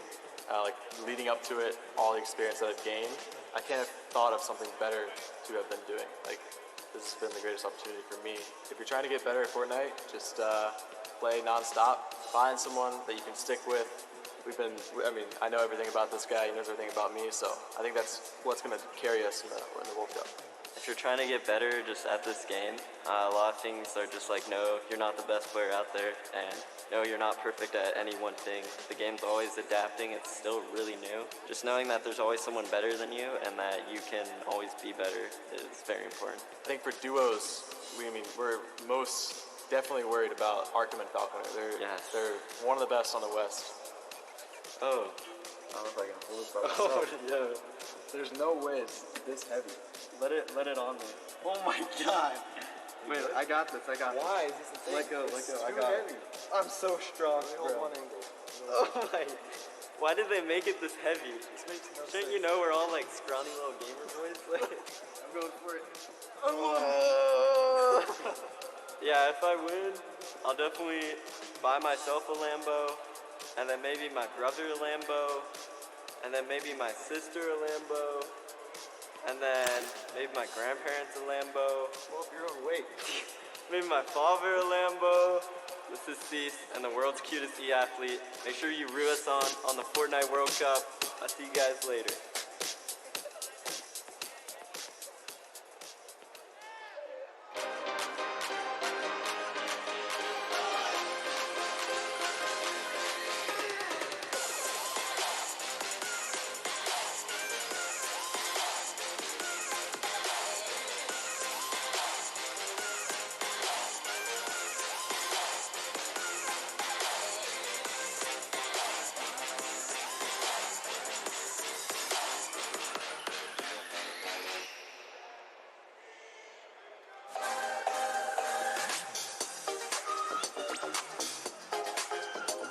Hey guys, we are here at the fan experience at the Fortnite World Cup preview day where all the pro players are here to enjoy the events. Cookie, what are you excited by? I've seen zip lines, I've seen mini golf, I've seen Nerf guns, Kitty. Also saw ballers. I can't wait to get into it. Let's go!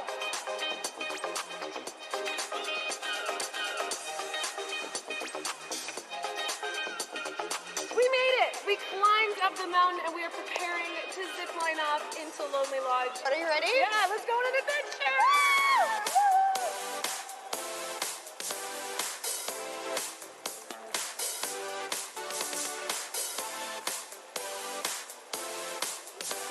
Kitty, we made it over to the mini putt course. Woo! Nailed it! Hole in one.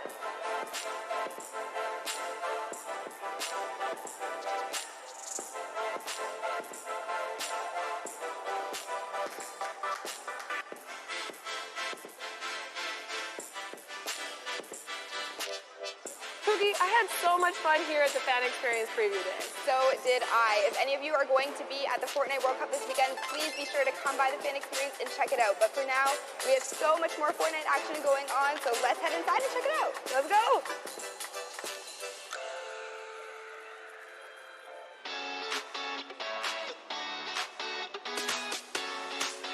Hey guys, it's Kitty Plays, and I'm in the player lounge, and I want to know who everyone's favorite skin is and why. I think I like the hamburger guy, you know what I'm saying? But it's a big target, but I like the way it looks. I'd say my favorite skin is probably the default still. I literally just randomize it. The blow up dude, he's got the inflatable guy. The surfer dude, because I've been getting more eliminations with him. My favorite's default, because I'm a default. The bright bomber. It's so OG for me. Me. The Rook skin, because it looks like me. Yeah, I just kind of want to like look cool and appear intimidating because at 5'4" in real life, I don't scare a lot of people. Lynx, because I like cat. Yeah. That's my favorite too.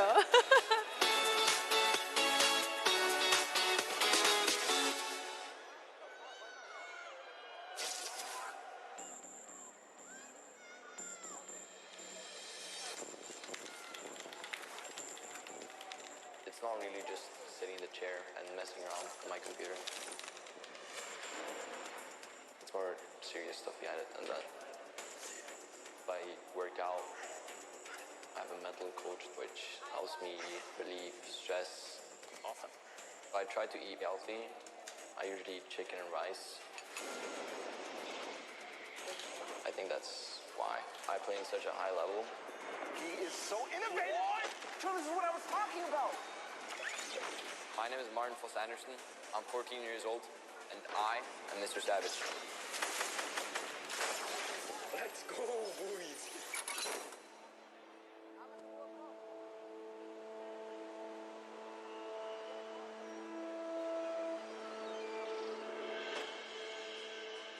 I live in Oslo in Norway. I really love the fact that I grew up here. Most Norwegians spend a lot of time outside. In the winter, I like cross-country skiing and slalom. But I think my favorite activity outside is playing football with my brother.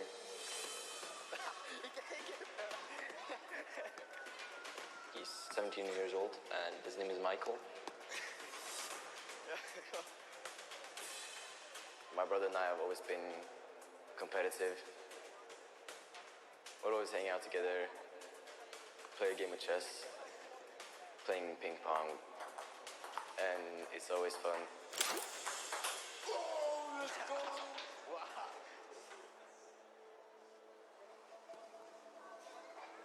My brother has a big role when it comes to my Fortnite career.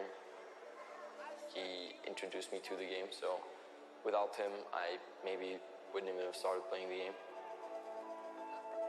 At the beginning, we played a lot of games. I was better than him, and then he just exploded and took over.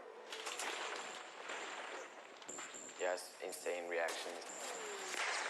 He thinks really fast. Oh my goodness! Mr. Savage M!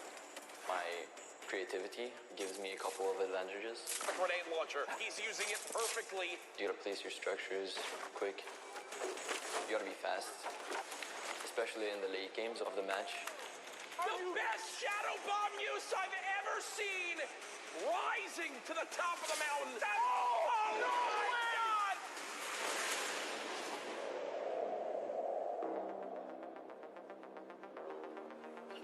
I love meeting my fans. They're super nice. The fact that I'm probably gonna have over 1 million subscribers by the time I reach 15, it sort of blows my mind. If you picture 1/5 of Norway's population clicking on my subscribe button, that's kind of crazy. He's managed to do something which not many people can do. He's the world's best at the game. I'm really proud of my little brother. Let's go, dude. My greatest passion is playing video games. I'm really fired up for playing in New York. I can't wait to see all my hard work pay off.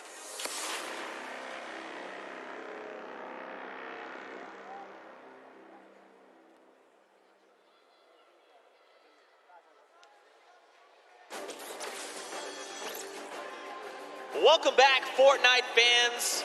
We are gonna do something very special. You know, it's been a really cool day so far. A lot of action, a lot of fun things been going down. You got a sneak peek at it there. I think we need something special for you. So what we're gonna do is we're gonna send it down to Poogie's on the stage, and she's actually standing by with some very special guests for a very special announcement. Thank you so much, Zeke. I am down here on the stage. I have Ninja. I have Marshmallow here. Guys, make some noise for these two. Put your hands together, please. Now, I just want to take a moment and talk to you guys both about what the Fortnite community means to you. Now, I know you're not going to say anything, Marshmallow, but we're going to have Ninja kind of answer for you. Now, you've been a part of this journey for so long. What has it meant to you? No, it's just been absolutely incredible to be in this position that I'm in and just to really experience how amazing Fortnite is and how far it's come from season 1, before there even was a season, to last year's Pro-Am to this year's Pro-Am to the World Cup. I mean, it's been an incredible journey, and I think it's just getting started. So, but I love this community. I love everything. We love it too. So, you know, we love to give back to the community. We love to give you guys surprises and tidbits. Marshmallow, you have a secret surprise. Do Ninja and I have permission to tell everybody here about that for you today? Yeah? Marshmallow is going to be doing a amazing surprise concerts on Sunday for you guys. So it's gonna be amazing. So the concert is going to be at 1 p.m. Eastern for you guys here, as well for you guys at home. Be sure to check it out. Thank you, both of you, for taking the time to talk with me. Marshmallow, you better go hurry back to your seat. I found a stick, I found a campfire, I have some graham crackers, I just need a marshmallow. So, see you guys over there. And Zeke, back to you over the desk. All hands on deck, Marshmallow's performing on Sunday. We get to be there, like here in person? Yeah, no, we're gonna be here. Bro, I'm gonna be the guy at the front. I'm just gonna be like, Hey, you got the moves, I got, man. sorry, I was moving I'll leave forward. it up to you for the both of us. All right. Well, there you have it, ladies and gentlemen. If you guys are here, and if you're tuning in from wherever, you get to view Marshmallow in concert from here, from wherever you're viewing it at 1 p.m. Eastern. You can't miss that. That's going to be insanely hype. This has already been incredible. That's a deal times 10. I mean, also, really quickly, Monster, I like how I left you and Golden Boy here for like 2 games, and you already just, like, what is this, man? What is this? Hey, well, you know, we Just needed keep something the desk clean. The aroma of pancakes, you know, keeps them calm. Wait, can I get this back? Actually, that's actually a really good point. Anyway, we'll get to that in just a little bit. You know, guys, we've had an incredible day of action. We've already got 2 Pro-Am games down. We've got 2 left to go. Now let's get you back up to speed, just in case maybe you've forgotten. Maybe you're tuning in for the first time. This is a very classic format: top 15, top 10, top 5. The victory royale are all the placement thresholds, and every single elimination is, of course, that 1 point. Let's not forget, Monster, we are playing for charity. That's right. Yes, we are here. So you want to play for these placements. You've seen up until this point, it's been very intense. Everyone has been giving it their all. We've seen it out there. Shout out to all the regions that have been representing as well, because this leaderboard is looking nice. But here are the prizes they're fighting for. The charity, big first place, $1 million can go to your charity of choice. Of course, they're looking at duos competitions, they can kind of divvy that out. But everyone here is a winner, Zeke. That's right, and you know, at the end of the day, that's what this is all about, right? We're playing for fun, we're playing for charity, and of course, I mean, we've got an insane roster of players from Ninja and Marshmallow, your 2018 Pro-Am champions, to RL Grimes and Airwax. They are your Summer Block Party champions. Also, you're going to see Airwax on tomorrow playing in the duos competition. I mean, we've got people from different walks of life all coming together and putting on Peely outfits, because why wouldn't you, you know? And we saw Max Carver up there for a second. He's had roles on shows like Desperate Housewives, and just a ton of celebrities here kind of showing face, bringing support to Fortnite, but also doing it for a right cause, which it doesn't get any better than that. Take a look at Ashley and Exile. Yeah, they're just killing it. You know, those Cloak, dance moves. Cloak, get off your phone. What are you doing? You're supposed to be dancing. Did you not get the memo? There it is. Give the big wave to Cloak if you're out in the audience. Give him a wave. Yeah. Cloak, but if you are using your phone, hashtag a Fortnite World Cup, tweet at Cloaksy. Obviously, he'll see it. It's right there. But, you know, show some love. But see, on the other end, you got people like Lachlan, right? Look at that. They're forming a strategy. They're like, look, this is the circle. This is where we're going. And then you've got some people that are just trying to accessorize, you know, do I want to look, which back bling do I want? Which skin do I need to rep while I'm eliminating the entire lobby coming out on top? This is just Fortnite, right? This is kind of where we're at right now. That's right. It's how it is. Tim the Tapman here. This is a powerhouse lineup we had right there for a second. Saw Doc Lupo and Courage all kind of lined up. Good to see all the buddies able to be close by. Oh, yeah, and let's not forget Monster. In case you guys didn't know, it's actually Fortnite's 2nd birthday. That's right, Fortnite is 2 years old. So hop in, play some games. There's some challenges. There's also birthday cake all over the map. Also, in case you didn't play the last time, there's actually these gigantic presents that land on the map randomly, and you can farm them for materials. They've got things inside. Are we still going home Monday and, like, grinding? Yeah, no, absolutely. That's absolutely happening. I need to get the last Fort Bite. I need another 65,000 experience if I want. We're going to make it happen. Me, Bala, Shayo, Z, squads, Monday, happening. We're going to get you that. We're going to get you Singularity. I hope so, dude. I hope so. Man, but we're gearing up. The players are, of course, getting ready to board the battle bus. It takes a while to get up 100 people on the same bus, especially when you've got people like Tifu Cloak, Detonator up on deck. Look at him. Oh, I'm sorry. Whoa, my bad. My bad. I'm sorry. Don't detonate him, all right? Keep calm. He's been doing good so far. Whoa, the ultra zoom right there. You got Marshmallow there in the back. I mean, again, Sean there on the left. So many incredible people. I recognize the pink and blue hair. I can't remember his name. Oh, Ninja. That's right. Oh, that guy. Clearly, yeah, that guy. Clearly a joke. I mean, what an awesome gift. Don't forget as well, we mentioned the Marshmallow concert. That was a big, nice reveal they did. 1 p.m. Eastern. Be here or be in game. You can watch it on twitch.com, Fortnite.com/watch. So many different avenues to watch. I know Detonator's been stealing the show, but, you know, shout out to Python Bum, a Brazilian YouTuber. Told us that he wanted to play his first Battle Royale. He won his very first match, and then he didn't win for 2 weeks after that. Right, for sure. And, yeah, man, I can't stress that enough. That concert's going to kick off everything, right? The final day of competition. Really looking forward to it. Monster, who do you think? So we've watched 2 games, right? I mean, we've had some incredible games. I think in that first game, Sinu just caught me off guard. He had control over the entire game. Then Jacob in that last game, he went head-to-head with Cloak and Tifu, and he was the one that came out on top. So this feels almost like anyone's game, right? Anyone can come out and win. What have you kind of taken away so far? No, absolutely. We saw in game 1, once I saw during the Pro-Am walkout, Sinu and O-King were in the running, I was like, oh snap, we actually have some stacked up teams here. We already saw what Airwalks and RO Grime can do.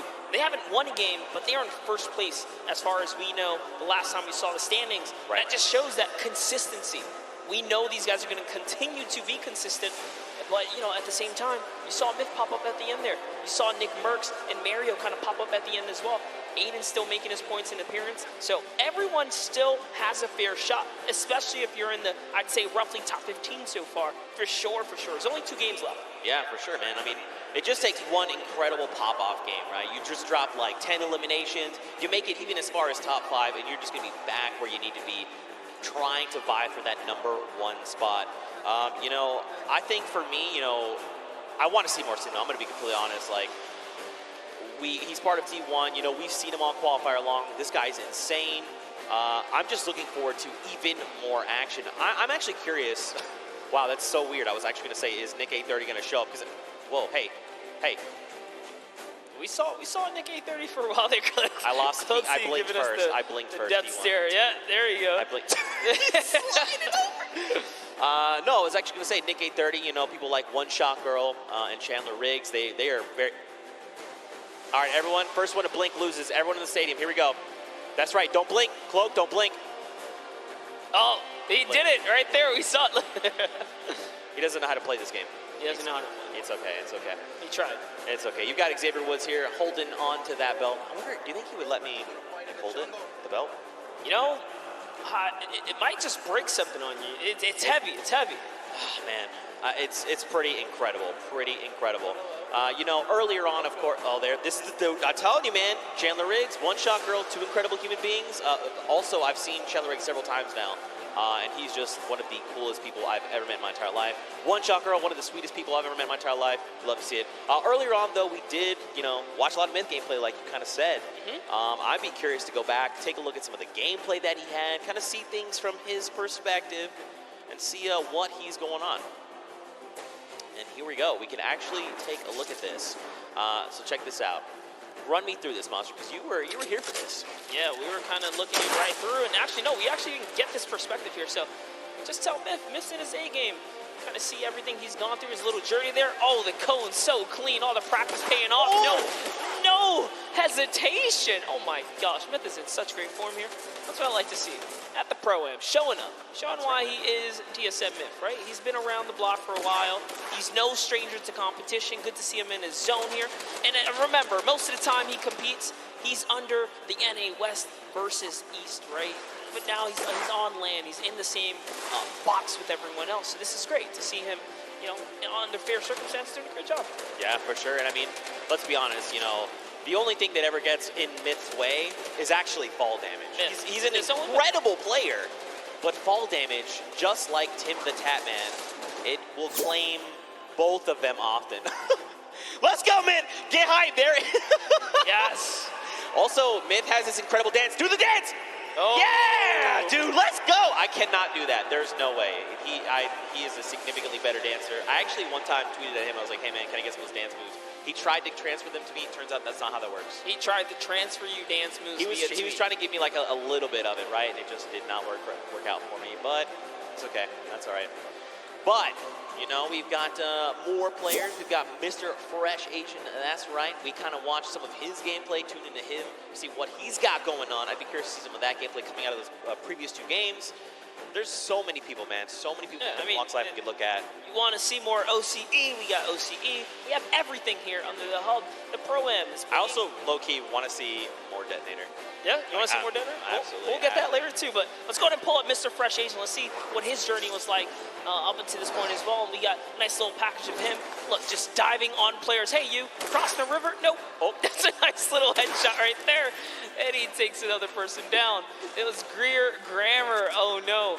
And this one, we actually caught this one live in real time. This is such a fantastic play here. Fresh Asian with the proximity launcher, cracks open the build, puts the Splode right inside of it, catches White, switches all the way through. That's how good he is. And I mean, he's kind of put in a situation where he has to 1v2, you know. This is tough to do, especially on a stage like this. You've got all eyes around the world watching you, and yet he's going to come up clutch. Now remember, there's a pro and there's a celebrity, but to just do this like as if it was just 2 people who didn't know much about Fortnite, that's actually insane. That's what do I say, confidence at its best. Yeah, for sure. I mean, listen, there's great Fortnite players all over the world. It extends way farther than you'd ever imagine. That's just proof right there, right? But, you know, maybe we'll kind of see how things are going. Of course, you guys have been waiting for games. We've been waiting for games. We know. And guess what? Everyone is on board the battle bus. Game number 3 of the World Cup prom is about to begin. If you guys here are excited, you need to get hype right now because game number 3 is about to be underway. Count us in! That's what I'm talking about. Let's go. Game number 3. And I mean, look at this World Cup battle bus, man. There it is. Love that new Fortnite World Cup battle bus. And I love the fact that if you are loaded into Fortnite as well, you kind of see the feed coming up. So there are tons of new faces kind of tuning in here. Zeke, why don't you just give us a little rundown for everyone who might not know much about the Pro-Am or this, how monumental this weekend is for the community in general. That's right, man. I mean, we've had 10 weeks of open qualifiers for solos, for duos across 6 different regions. Anyone could play. All you had to do was hit 300 points and get to Champion League in the arena format, and then you could duo up, solo games, and try to qualify. We narrowed that down to top 3,000 players, and then from there, we whittled that down to only a handful of spots per region, and that has led us here. And let's not forget, earlier on in the day, we even had the creative finals, right? 8 weeks of creative qualifiers. You had team leaders like Ninja, like Gotaga, Hand of Blood. These guys built these incredible creative trials. People went through, and then we had our finals earlier where Scissors and the Fish Fam took home the W. But, you know, Monster, I think we want to focus in on this game. Detonator is already down. Whitlari has taken down the Detonator. It has exploded. It is gone. Xavier Woods, Stankoffs are over here on the left. You got Doigbai, and Cody Walker. Yeah, Doigbai. Oh, man. Coach for the Millennial team there. But anyways, hopping on over to Dr. Lupo and Sigala here, who are in, what's that, a little bit of Neo action we got here. Man, I have to give Courage props. That video they made earlier, we kind of knew something. Courage was going to get back at Dr. Lupo in some way, shape, or form, but he wouldn't tell us what it was. I see you, Courage. That was pretty funny. But Sigala, Dr. Lupo, they are here. You've got people across the way, right? David Williams, Wildcat. They're sitting in the building over there. It looks like there's someone very close by. The 65 over there. Dr. Lupo's going to send another one. And there you go. Dante is down across the way from Chigua. And Edwin Hodge here is picked up as well. And actually, Chigua's actually going to confirm Dante. So eliminations happening all over the place. Yeah, that's right. If you're in Neo Tilted, you're definitely in for some trouble. This is not the place to land if you're not there to kind of bring it all the way, pedal to the metal. You got to stick to your teammate, and that's what Sigala's doing here. Doing a really good job kind of sticking to the hip of Dr. Lupo. So you have Wildcat and David Williams now. Saw Chandler Riggs and One Shot Girl. One Shot Girl is going to get cracked pretty hard right here. She's going to lose all that shield, but no fear. Still backing up her teammate here. The jump shotgun's great for close quarters. And No has no mats now as well. She can't even disengage properly. I like that Chandler's kind of holding down the fort, right? Like, hey, she's very, very clearly identified, like, I need to get back in this house. There's loot there. Maybe something can help me here. I'm very low on HP. I need something. Okay. Well, that was not what they were looking for. Now they are both extremely wounded, just under 60 HP. Mora and Kalango here. They're going to try and close in on this, right? You know, you've seen the white damage numbers come through. You want to secure these eliminations, put some points on the board. Ewok is going to find Alexia Ray and put her down there. 67 coming out. Taking a great shot right there, and he's going to go toe-to-toe. Can she clutch up? But no, it's not going to be enough for Chandler. Or One Shot Girl, unfortunately. Kalango does hit every single shot right there in those final moments. And Kalmar is going to be able to save his team. Let's go. Elimination feed there. We also watched Ewok basically and Jordan Fisher take down Alexia Ray and her duo partner Jordan. They have been full eliminated. They are gone. Dr. Lupo Segala still here over in Neo Tilted. David Williams, Wildcat, they've just been kind of, it looks like they must have taken some kind of damage, right? They're underneath that 100 threshold, but it's not by much. So either they like took fall damage or someone sent over like, Dr. Lupo accidentally sneaked in their direction. Damage over on them. Yeah, man, we saw a lot going on earlier, a little bit of storm flips, and could have really been any which thing here, but Wildcat's been playing games for a long time. Actually, his dad introduced him when he was just 7 years old in 2011, but looks like we're hopping over with Vodka here and Alexander, who we haven't seen much of today, so let's go ahead and see how this battle's going to go for them as they're going against Ali A and Aaron Gordon, who we saw on the field against Jordan Jones and Alexia Ray, so that was quite the intense match here, but Alexander looks like he's somewhat struggling. He's going to need to keep his back of Vodka close by. I mean, they're facing off against Ali A. This guy is a Fortnite veteran. I mean, this guy is thousands upon thousands of eliminations. He's going to rip the shield of Alexander. Marksman going to find elimination. Well, there you go. He is full confirmed. Alexander, he is gone. The question is, where is his duo partner? Watch Ali A. Ali is kind of one of those people that's very big into communication, right? Trying to make sure, not oversharing, but definitely giving very important information. Hey, this is where I'm at. This is what I see. This is what I can do. My materials, my ammo, I need to cover here. I have this angle. Do you have this angle? Things like that. Super big fan of this guy. Yeah, absolutely. Ali A, quite the personality in the field. And talk about that, I mean, Vodka as well. Japanese YouTuber, he's been around for some time, a respectable player, does know how to, get down with it. But here, hopping over to Ellie, we're seeing him go with a large push here. He's gonna miss a couple shots, but he hits one right there. Turns back to Bill, says, you know what, time to put the bricks here. No, he's gonna have to disengage, and it's gonna be enough. He goes straight up. The sentiment was good. The angle might have been a little off, but I like it. All right, trying to maybe go and get a little bit offensive here. He's got himself. He's pushing with the 24 health. Right underneath he goes and pops another one. Oh, he's got to be so careful. Wait, is he distracting right now, making sure his dual partner can get the angle that they need? It looks like it. I think he had a plan at some point, said, you know what, maybe this is not the right move, and he kind of backed up there. But Ellie's showing that he is fearless right now. He and Neko, as Ifaris is sitting just close by. We saw Faris earlier today in a great fight against Jacob, I'm pretty sure. But Ellie is going to get knocked by Faris, who had the high ground right there. Let's see what Faris is going to do here. I mean, he does have the 2 chug splashes. He can get himself back up. There's the 1. There is the follow-up. So he's got plenty of HP to work with. He also has 3 minis. But look at the AR count. 18 bullets. A single magazine is not where you want to be right now. Now, he did go ahead and drop Ellie. They need to go ahead, take some time, get the revive off. But, I mean, right now, they're not in the best position because don't forget, their weapons are not that much better. Like, obviously, Ellie does have that drum gun. He can put in some work, but we'll have to see how things go for him. Also, fun fact, his most recent album, Future, was certified platinum within the first month of release. Wow, that's huge, actually that insane. Is a huge accomplishment. Talking the first about month? I was gonna say, talking about crazy adventures and travels and all that kind of stuff. I mean, the player they're fighting right here, Faris, traveled all the way from Saudi Arabia. He's here. He's ready to bring it. It's Ellie, dude. Ellie's got the builds, man. Oh, okay, so they ping out where they see the player is, but now don't forget. knows. Yeah, he's back. He's doubling back, and no. Ooh, over the head right there. That player has a haircut. Try right through the crack. That was so close. If they didn't jump over, if he did not jump over that might have been an elimination. I thought we were going to see a major highlight right there for a second, but Ellie, you know, he's got this guy in his sights here. He's not going to give it up. And don't worry, guys. You guys are not missing anything around the Fortnite map. This is the battle to watch right now. As Neko kind of says, you know what? I'm tired of this. He's going to step forwards just a little bit more now, and this is the commit. Even with the low health, they're going to put it all on the table here. I mean, they know that his back is against. They know his back's against the storm, right? They're just trying to make sure and make him uncomfortable. Look, he's out in the storm. That's kind of the position they put him in right now. And this player's just trying to bail. Like, they're just out in the storm doing their own thing. This is how threatened they are by Nekokun and Ellie.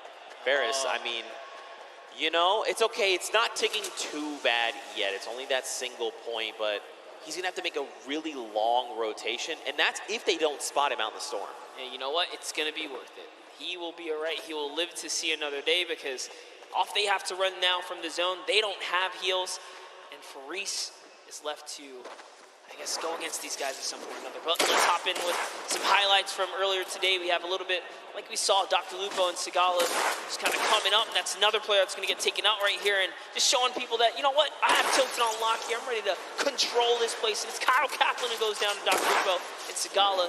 Again, they were sticking together at the hip earlier before, but Sigala's down, and I don't think Dr. Lupo has the reboot card, unfortunately. It does not look like it currently, but look, I mean, this is Dr. Lupo we're talking. The doctor is in the house. He knows what to do. He's been in these type of situations before. 1v the world, but that's okay. He's comfortable. But look at this, Tifu and Nav. Look at the angle they have here. You've got Nav all the way in the back. He's sending sniper shots over to JT Brown. Tifu's sitting there forward, right? He's just saying, all right, JT, come on. What are you trying to do? You trying to 1v1 me? You want to try and 1v1 my dual partner that's way back there? He's got a long angle on you. I have the close angle on you. Listen, JT Brown is a professional hockey player, right? If you can take that kind of punishment sometimes out there on the field, you can do anything. Let's see what JT Brown can do against the World Cup qualifier. He's speaking his head right there. And Tifu says, you know what? I've been here for a little too long. There's more players around him. He's got to be careful. And now look, he has to use that launch pad because for just a moment he saw a player running up on Nav, but it's okay. They're back together. They're ready to try and work down on this player here. Looks like it's Marksman. Oh, that's JT's partners. Okay, so they were actually trying to line a pinch. Marksman used the Shadow Bomb to get behind him, so now Marksman's going to have to leave JT Brown behind. They were actually split up in those moments right there. It was hard to tell for a second, but no, Marksman says he's going to take the high ground and start pressuring back here. He puts a shot down on Tifu, but the storm is on his back first, and JT Brown manages to rendezvous with Marksman here. So now they're together. He's popping his bandages, and yet JT and Marksman win the small skirmish here, if you want to call it that, because Tifu and Nav are off. They're gone. They decided it's time to beat the zone now. Yeah, and I mean, facing off against someone like Marksman, you know, this is a long-time competitive veteran, right? Like, this guy has been around, so pairing these two together, you know he's like in very good hands right now. You know, Marksman's absolutely making the right call, saying, look, we need to leave right now, we need to do this, we need to do that. Fun fact, JT Brown was the first professional hockey player to become a Twitch partner. That's huge. That's actually pretty cool. That's history. There you go, JT Brown. Put it in the world record book right there. That's one that cannot be broken. He solidified that. That's pretty cool right there. That's actually pretty cool. Oh, he's got the drift board. This is actually really good. He's going to be able to catch with Marksman and set himself back up. Look who else is here, though. Ninja and Marshmallow. They have got this on lockdown across the way. You've got Muselk. You've got Wax Motif. Look, this is Ninja we're talking about, right? You give him even a pixel, he is going to destroy your shields and make you wish you had never peaked in the first place. Ninja has been having quite the day so far. We talked about just being a little consistent will keep you in the running here. So far, no points have been earned this game, and that's got to put you on your edge, right? If you didn't pick up any of the kind of freebies in the early game, as it gets closer to that congestion later on, it's only going to get tougher, but Ninja puts down a couple shots right there. That's going to be 93 damage. That player no longer has much shield left. So like I said, you give him a pixel, he just rips your entire shield off. Yeah. Well, thanks for flying in my airspace. Try again. Dr. Lupo, though, he's got himself that baller. We saw Nekokun and his dual partner right over the hill there. So he's got to try and think this through. You know, do I want to take these engagements? Do I try and go for that top 15 placement? I mean, dude, he's already got 3 eliminations. He's doing very, very well. Oh no, we were about to jump in with Ewok, but Wade takes her out right there as Wade is still in this game. Chigua's close, as is John. John's trying to see if he can get up here now. And they've managed to take this hill and this positioning here. Jacob's still alive right now, as is Nick Merckx close by.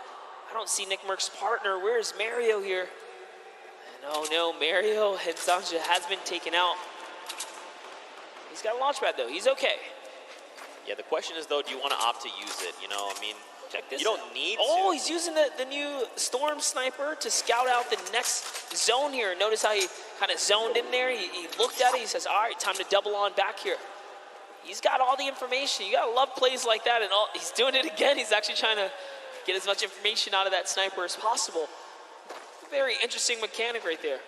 Yo, I mean, look, Nick Merckx is a long-time competitive veteran, right? I mean, shout-outs to the M-Fam. This guy's been playing games since Gears of War. I mean, he is a third-person shooter master. This guy is insane. And, I mean, every single week we're seeing Nick reach new heights of play, right? He's just continuing to one-up himself every single day. But across the way, you've got Dr. Lupo going up against Lachlan and Liam McIntyre. This is really rough. Unfortunately, Dr. Lupo is caught in the most toxic gas here. He is chipped down to almost nothing.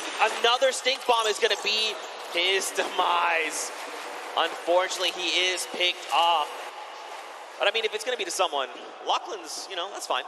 I'm cool with that. You know, that was a respectable takedown right there. Lachlan and Liam McIntyre just using the perfect stinkers right there. Unfortunately, you cannot dodge those. That is, you know, kind of it right there as they seal the deal. But they get themselves a baller out of it as well. And now they're going to be able to make it to the next zone as it's just at Neo Tilted here. You can see the map on the bottom right-hand corner. Neo Tilted is extremely congested. Players are just toppling on top of it. We're now back with Nick Merckx here. Nick Merckx already has the scoop on the Storm, right? He's got the sniper to tell it. Look, he's right in the middle as well. I was going to say, why doesn't he just put that to use, right? I mean, you've got a utility weapon that just rips people's faces off. Why not just go ahead and use that weapon? It's in your inventory. Also, let's point out the 5 chug splashes, by the way. So he's ready to go, right? He's like, look, I'll fight you. I'll just disengage. Use this to just replenish myself. You know, you just got to do it, right? Yeah, Nick Merckx can literally take on a team right now and be okay, especially with the chug splashes being that you don't have to have a cooldown for them. You activate them right away. Talking about, you know, people that are in good position. I mean, Ninja and Marshmallow in a sweet spot here as well. They have the high ground. They also have the slip nearby. So everyone in Tilted, or nearby the slip, I should say, is just fine here. And look, we saw Faris earlier today. He's managed to stay alive. He's made it all the way to Tilted Towers, even without the heals, so he's still in it. Slayer 360 also still in the game. We saw a lot of him kind of sneaking around at different times. Dank Ops and Xavier Woods off in the distance there. Nick 830 still alive. Let's take a look at this little highlight from earlier. It's Airwalks, man. Airwalks so good. This duo actually is your Summer Block Party Pro-Am champions, and they are back to try and defend their title. Figures if anyone's going to stand in their way, it's going to be Ninja and Marshmallow, the 2018 Pro-Am champions. I like the way they've just kind of double boxed up. Like you said, man, they're just locking this down. They've got the angles. They're just ready to play. They want someone to try and challenge them because they're in such a strong position. Nick 830, though, he's just chilling on the side of the mountain. You've got Myth down below. Wildcats over the hill right now. I mean, there's quite a bit of talent all very near each other that at some point are going to have to open up their boxes and say hello to the pro. Even Sino is here as well. My goodness, Lachlan, Liam McIntyre, Grime, Airwax, there's so much. Tifu is here as well with Nav. Joey is there. He's a little wounded, but listen, he's still my fire. He's got his dual partner expert. Did you catch that one? You're too young. Never mind. Missed that one. That's okay. That's okay. No, guys. I know. Okay, all right. Good reference right there. Thanks, man. Gotta love the music reference. Nice little double snipe coming out of Tifu and Nav. Yo, just pulling your leg, Zeke. Thanks, man, I guess. I don't know what to say to that. But anyway, check it out, all right? We saw 52 players, 34 duos, Monster. It's crazy that we've seen the game slow down this much, you know? You would have almost thought we were basically watching the duo finals. You would think this is Saturday. Yeah, it's definitely gotten a lot more intense as we approach the final games here. No one wants to kind of lose out, right? You want to get as much playtime as possible. Tfue utilizing the ramp overhead to make sure they skate straight across and not stay in the air for much longer than they need to be. And for that reason, they're not going to take much damage here. He's going to be able to pop this next mini and just be A-OK as they're still in the game. Don't forget, guys, Tfue's partner here, Nav, let's make music as well, so good so far here. It's Ninja and Marshmallow just underneath them. Aiden lost King's Rob. Nick Merckx is landing in. Wait a minute. Okay, so Tfue's shield just got ripped. You've got Aiden. You've got Nick Merckx. You've got Ninja. You've got Marshmallow. Courage, JD, Myth, Cloak, Whitlory. They are all occupying this same space right now. Rob from the Lost Kings. I'm telling you, though, he's going to be the one to come out on top. I'm not saying that because he is a good friend of mine. I'm not biased at all. But here we go. On with Courage, JD. Got Sean O'Malley. Look at dude. Everyone's here. Cody Walker's there. Claire gets picked up in the crossfire. You got Wade up top. Look at everyone just flying in on top of each other right now. Sean O'Malley is here to show everyone why he's undefeated still. All right. He's been competing since 2013 in the UFC. He's here to prove a point with Courage. Courage came dangerously close at the summer block party, taking it all home. They are still in the running here. 2 good games. These next 2 games can really be theirs to take. But we're going to hop in with Tim and Tatman. Wild card is active right here, right now. Now keep in mind, he's got no HP to work with. 57 really isn't that much. But this is Tim the Tatman that we're talking about. Why is the entire lobby? Tim, just believe. Tim, just believe. Nothing you can do and talk about Sean O'Malley. Takes him out. He was the prime target there. Now take a look at Wade here, who's got the high ground. He's got the flint knock to save himself as well. And a combat. It's a lovely 70 shot right there. And this is where the lobby begins to condense and collapse on itself. Remember, no one has earned placement yet. There's still 26 duos in the running here, many of which are solos. Yo, if you were watching, did you watch the elimination feed? Grind picked up O-King, that is Sinnoh's dual partner. Tfue is actually going to be picked up by Nick A30. Wow. And Nav then turns around and says, Nick, not today, friend. It is not good, eh? And I'm just getting word, we actually have a replay of the wild card that we're going to get to take a look at together and relive just kind of what happened. So, you know, it's difficult, right, in situations like that. I'd pay for a slow motion in this part right here.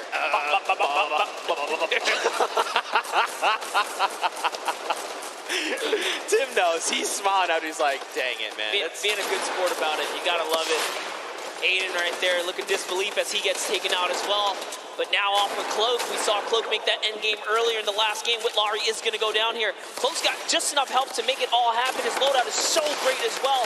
Perfect shadow bombs are going to allow him to rotate here. If he uses the structures, he can continue the rotation for free.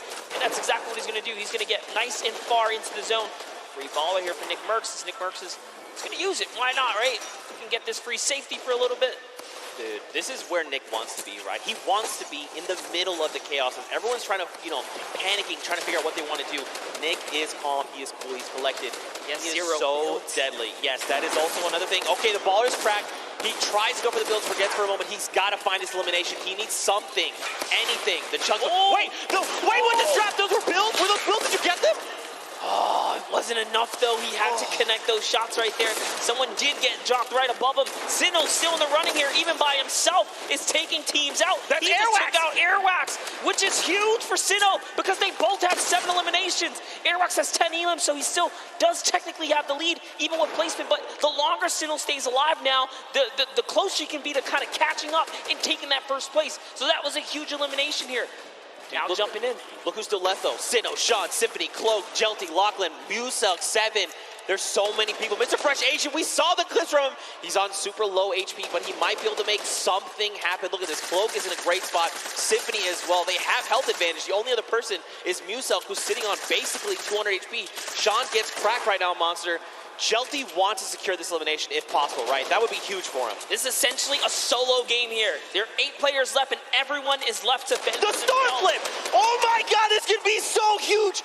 Look at this space. It's occupying everything. It's forcing people up, forcing them down, making them have to reposition. Even Sean, he's actually safe somehow on the other side of it. Yeah, and Sinnoh doesn't care. He's like, you know what, I'm going to keep this high ground here. As Sean actually takes some damage from the flip right there, and then Sinnoh catches that Elim. That's going to be another one for him. He falls down and could not convert on Cloak, as Cloak gets another, and it's his high ground now, and he has the health advantage over the lobby here.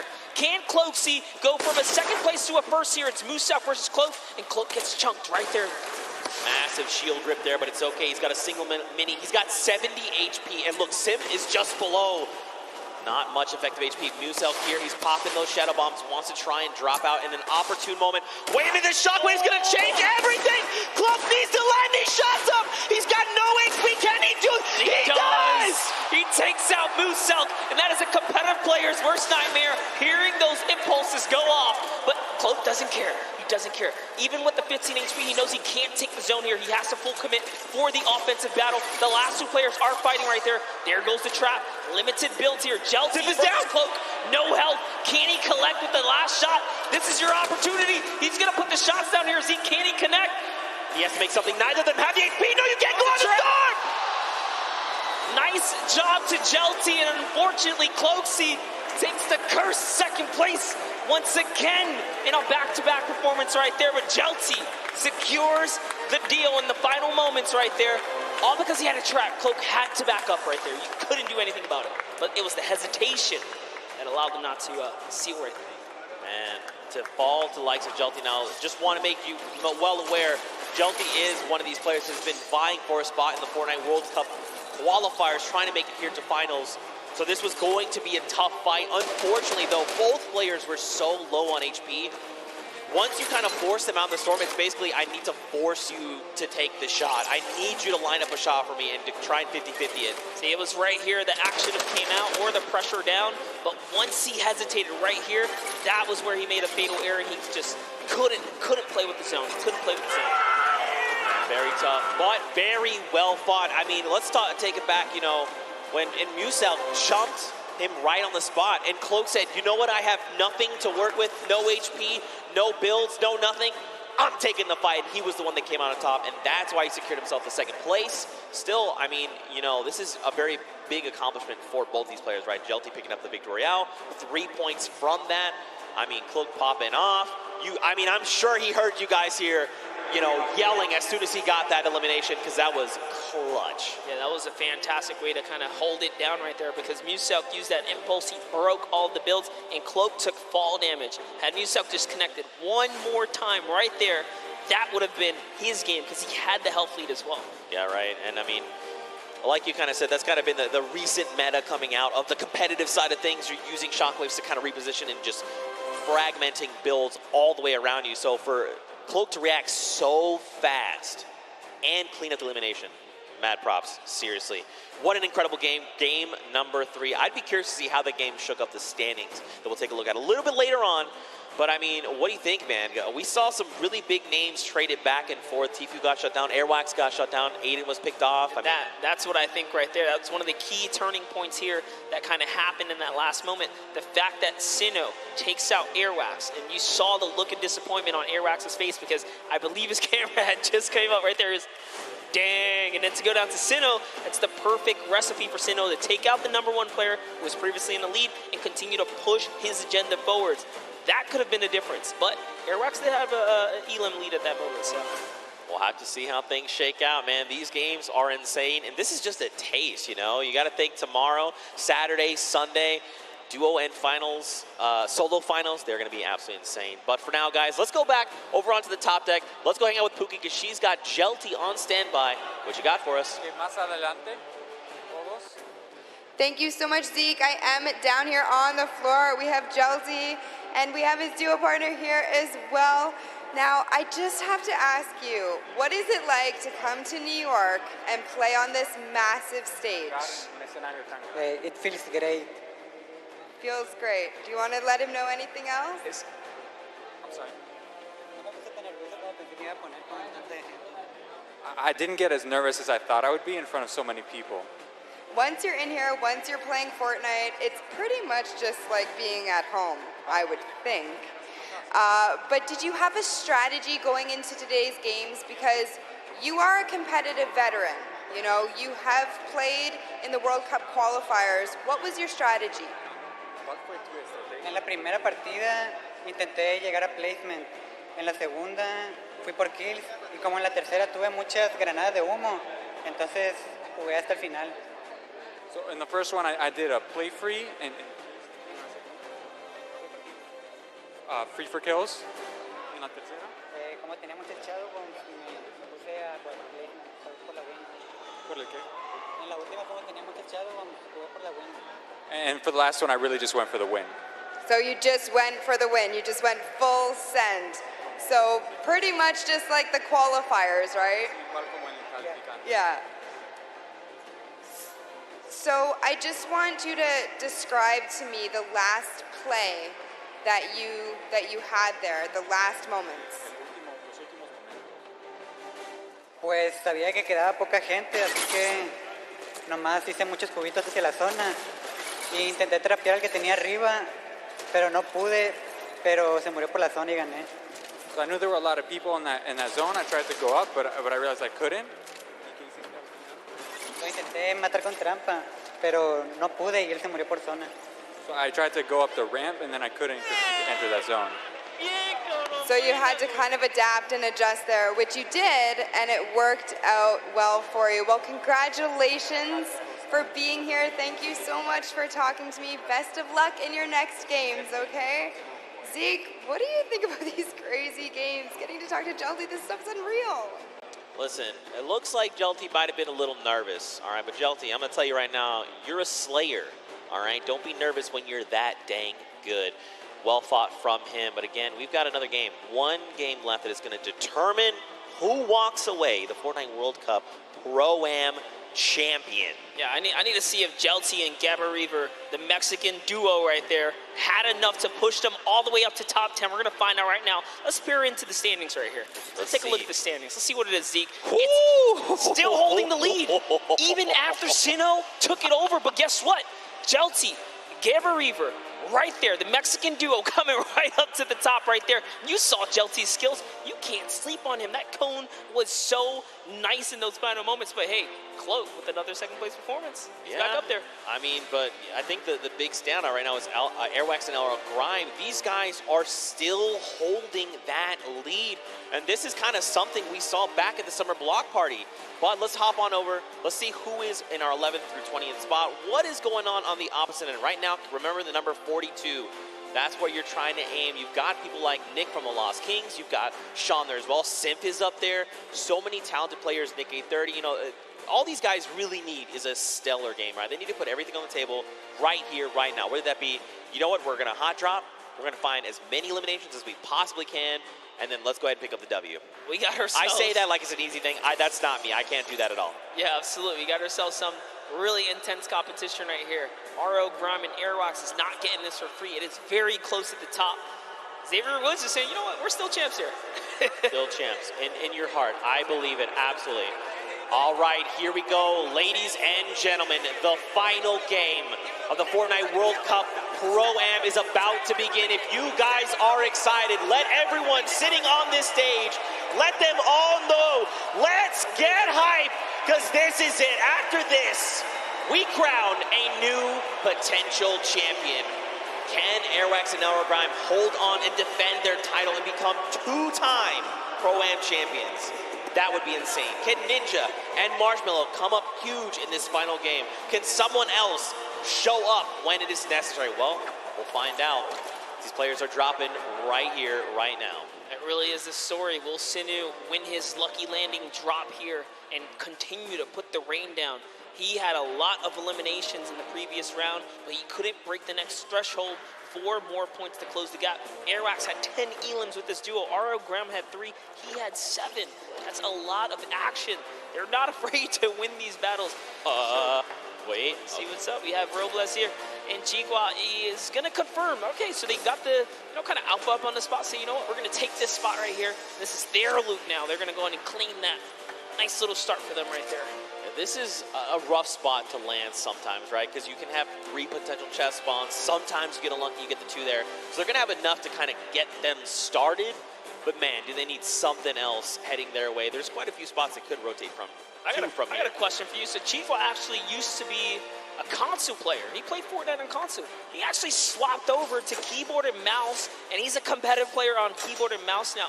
Did you still play with a remote controller, or have you made the transition? Did you just ask if I played with a remote controller? I'm asking if you still do, or have No, first of all, I've always played mouse and keyboard. Thank you. Oh, Also, remote okay. control is something you use to drive something else.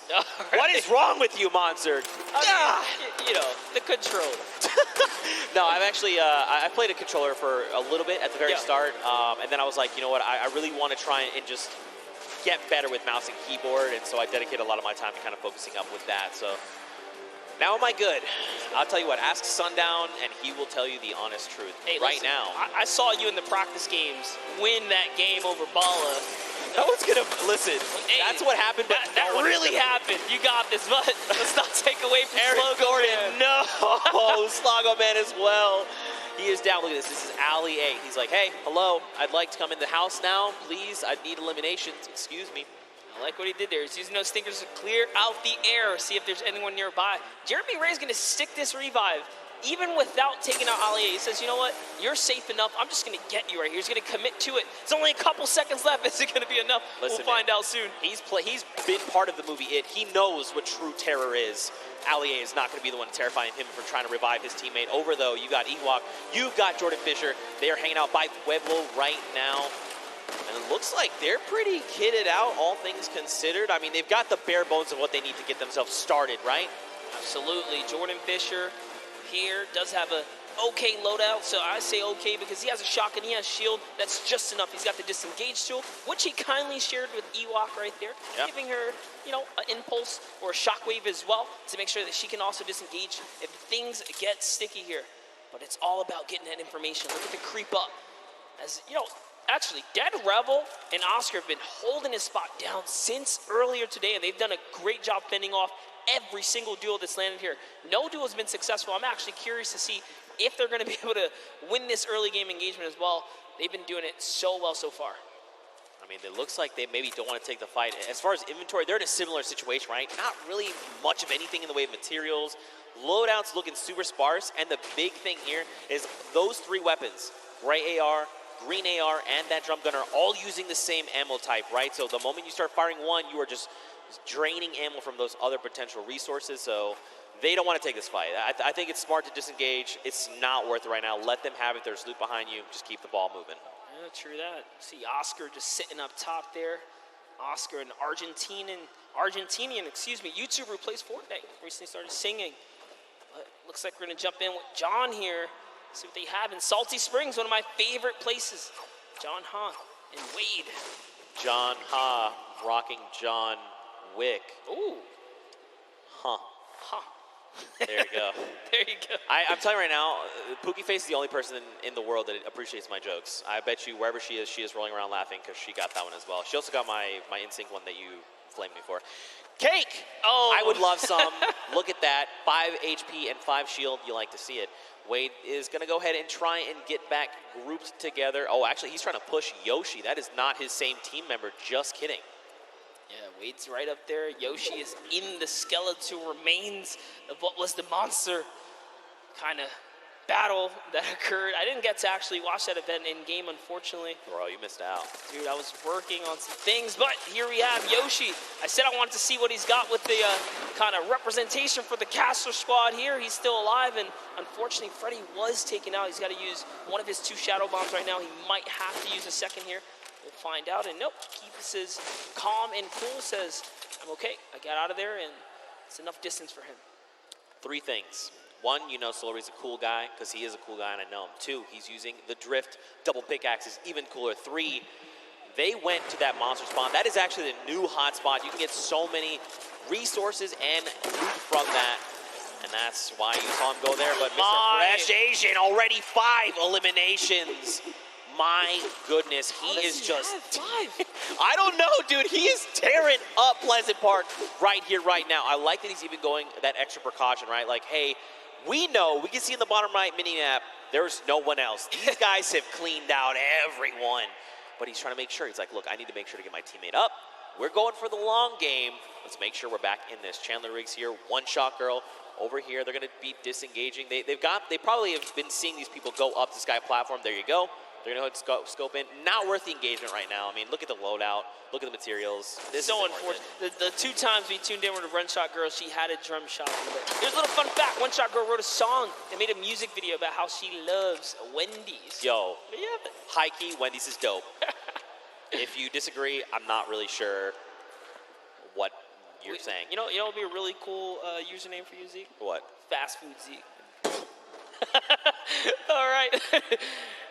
Zeke kind of recuperates from that one. I think I might have broke something inside of him with the joke, but it's all good. All right. I feel personally attacked right now. You're not wrong, but I feel personally attacked right now. Wow. Okay, Power is here. Goff is here. It's a great username, though. Honestly, it's clever. Fast Food Zeke. I don't know what I'm going to do with you. Watch that elimination feed in the top left. Chandler Riggs and Ali A are finding eliminations. Wow, my brain tried to put Ali A and R in one word. Let's not do that again. Now he's out in the storm. He is ticking down. He needs to try and get out of dodge if possible. But it looks like he might have quite the trek still to make. Exile is just up in front of him there. Dude, look how far away he has to go. He's down by Lonely. The circle's over by Pressure Plant. He's got to go. Yes, he has something. Super long rotation. He does have Shadow Bomb, so that's okay. But with the player nearby, oh my, the aggression says, you know what? He's going to chop that build down right there.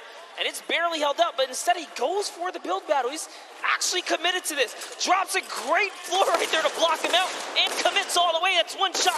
Can he get the third? All he has to do is commit one more time. He's going to fall into the box. He's trying so hard here. He's already committed. That's his floor as well. He takes that, goes for the edit.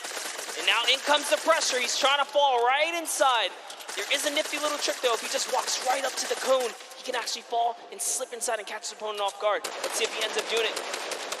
Oh, this is not looking good, man. It's not looking good. Oh, tries to disengage. That was not the play. Should have just stuck with it. He's got no HP, but look at Exile on 11, 10. That's another 9 seconds before he's going to be eliminated. Ali needs to look up. He literally needs to look up in the sky right now. Does he see him? He didn't see him. He went over the hill. He's trying to get the angle on him. No way. Oh, it gets taken out right there, and it is going to convert to Ali A because he did the last damage, and oh no. Edokov, we were just watching him. He's a 28-year-old Brazilian YouTuber, just moved to the States, and to get taken out, that's so unfortunate. But now we're looking at Flake's Power. Can he clutch it up for Edokov, his teammate here? Should be the carry right now, and that's a great shot. Did get JT Brown, but couldn't convert. Marksman right there, so good. Connects with all of his shots, and that's the name of the game, Zeke. I mean, like I kind of touched on earlier, Marksman is a very good competitive player. The fact that anywhere they were trying to go, Marksman was ready.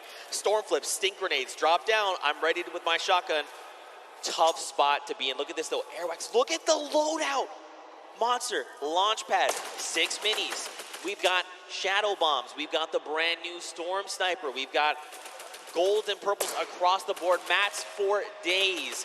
And of course, to top it all off, he's got the bush there for extra padding to absorb an incoming shot or amount of damage. Airwax is playing as if it's tomorrow. Listen, he's like, look. I know, like Airwax is a World Cup qualifier and everything, and RL Grime makes music, but I got a feeling RL Grime is way better than we think. He has been doing so good. So here's the thing. I actually ran into him in the lobby 2 days ago. Okay. I was like, hey man, like, how are you? You know, you ready to go? Like, you guys just won summer block party. What do you think? He's like, bro, I've literally been practicing every day. Like, every moment I have, I want to be good. And that's what we're seeing, right? Like, it's such an amazing feeling seeing these guys keep up and really, you know, get that bug for Fortnite that we love. You know, that itch to want to grind right there. That's a good feeling, but he's a slayer. All right. Fresh Nation actually brought back Desmond Chan from the reboot card. Remember, last time we saw them, they were down. No, I think that was Revive. Okay, so he managed to pick them up, and they're still in the game. And they're still in Pleasant Park, by the way. Dude, they've been locking it down. Look, Mr. Fresh Asian, though, he had a shot go his way because his shields are ripped, and that's Jelty. That is the winner from the last game. Jelty is here. Unfortunately, his dual partner has been eliminated. But Monster, look at the loadout. I mean, he's got a loadout that he, it's like a skirmishing loadout, right? I'm going to shockwave forward. I'm going to combat you a couple times. If you try to leave, you're going to get lasered. You're going to get beamed. If I need to follow up, I have the launch pad. He's in a prime spot, but look at the builds. And this is how you know he's an actual competitive player. That's a competitive loadout. Most players in the comp scene will run a combat with an AR. Most of them do tend to run the dual weapons, followed by utility and heals. So Jelty is a scary, scary player to be going against. And Mr. Fresh Asian needs to be very wary here because Jelty catches a small lead. He's gonna push. You see there, he had the angle. He saw the player edit down, and he pre-edited his wall, ready to take the shot. Now, of course, they had an extra wall there between them and Jelty, so they were ready. There was no shots coming through. He's going to drop the turret there. He doesn't need that now. You think Mr. Fresh Asian is baiting the sentry gun right here? That's tough. It's hard to say. I mean, they obviously want to find this elimination, right? Someone in their face. Oh, look, Jelty's setting it up right here. No way. He's setting it up. He's pushing all the way through. Gets the backside. That's one. Two.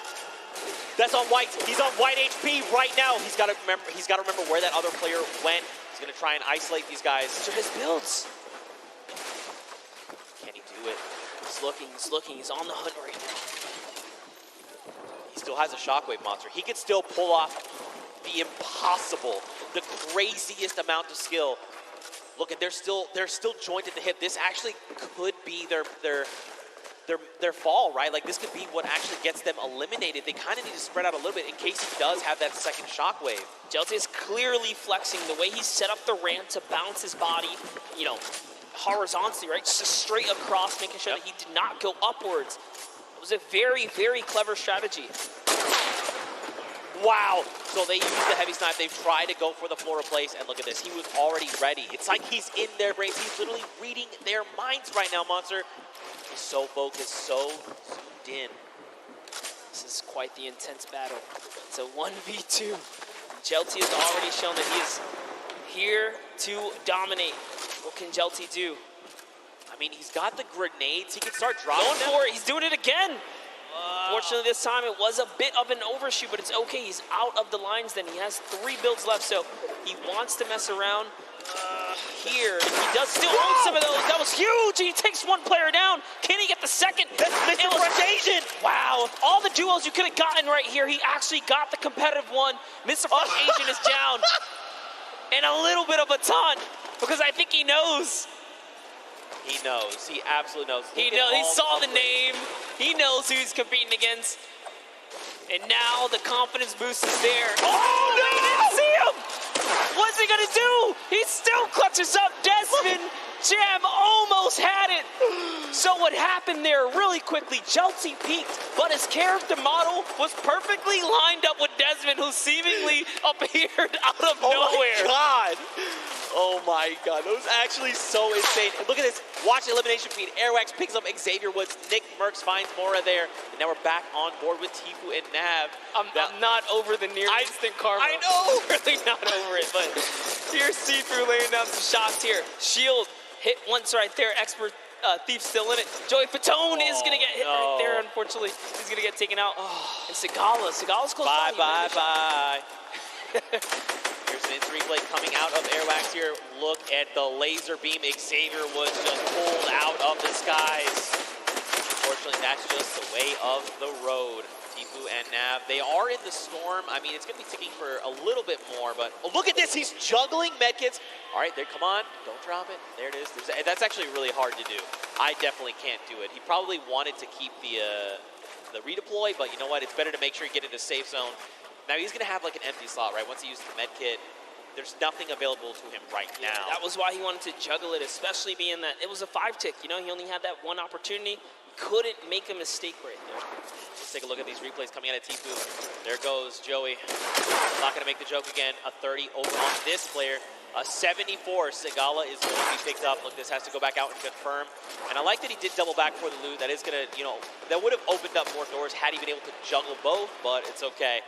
And we saw Tfue earlier today talk about he almost had a great game. He almost had a victory, but not having any heals kind of was his detriment. But this time around, he's making sure he's taking good care of his loot pool right there. So it'll be nice. And Jelty's still in the game here, running that double box right now, making sure he's turtling up here to kind of hold defense and look for another opportunity, being that he's by himself, especially now. He lost Gabo, unfortunately, and he's by himself again. Does take a heavy snap right there, didn't connect, but your bottom right is Airwalks. Man, this is actually really scary. Jelty has quite a kit on him right now. This loadout is actually insane, and you can tell he's prioritizing those grenades, right? He's hanging on to the, well, he hung on to the 3 that he had back in Pleasant, so he really values that item. But on the other side of the coin, look at Airwax, look at that loadout, still about where we left off, right? The loadout of a king. He's got it all right now. He's got his dual partner Grime. They're looking great on HP and shield, and let's not forget, they are in first place. And they are your summer block party champions. They want to defend that title. This is the last game, and they've really slowed down the momentum here. They don't have nearly as many eliminations as we saw before, but Airwalks is looking to change this as he's going for the box chase here. He has Ghost Sean on his back. Sean just gets on out of there, pops it, and goes to the races. The Shockwaves is going to keep him alive for now as he pushes the wrong players here. Airwalks still in it. World is their oyster right now. They have everything they need to win this game. The question is, can they execute? Will there be something that happens? Will some other, duo take a step forward and say, we want to challenge you? You've got Ninja and Marshmallow, the 2018 Pro-Am champions across the way. Marshmallow dropped a half. On the other side, Cloak and Tifu. How do they keep finding themselves in a situation where they're very close to each other? Their minds are thinking in sync right now. Oh, banking nice play the right there from Tifu is going to set it up perfectly to get these loads across. And look at the bank shot, so beautiful right there. Can he connect? That's one hit. He got He goes down. He's going to convert the Elim. And off to the reload he goes. He's going to do it one more time. Here's 1-2. Probably going to line up a shotty here. And he is trying to connect. He doesn't quite get it. Land him. 44. But they're gone. And now you know for a fact that he knows that was Cloak. And Cloak knows that this was Tifu. And he's saying, right now, this is not the engagement. Yep. We'll fight, but right now is not the time. They go ahead and disengage. Tifu now, they're rocking 8 eliminations. That's 8 points, and that's huge. They still have launch. They used 1. They've got a second one. They've got it all. Yeah, they're so loaded right now. So great play right here. Tifu's going to cut across. We talked about the competitive player specifically. Love to run the dual weapon loadout, and that's exactly what Tifu has here. Loads of utility. Goes for the peak shot right here. And is that Airwalks he rolled up on? I'm gonna find out right now as Tifu's going for the water place here. He's better be careful. He might get punished in return here. He does take it, jumped into the box. These are not his builds. This is a dangerous spot to be. That's exactly why he backs up here. He's gonna go back to Nav. He's trying to relocate to his teammate. Bombs are ringing out, but right now Tifu's playing defensively. This is really good. Now, where is Nav though? Watch that little marker. Nav is somewhere on the right. These guys need to connect if they can. You've got Sims down below. Okay, so Nav is actually 1 by 1 over diagonally. And it was Airwalks who's right there. You saw that. Actually, I think that was actually Ninja. Might have been as well. Man, Ninja it was actually Ninja. peaks. Yep. It was in fact Ninja. Look at, people.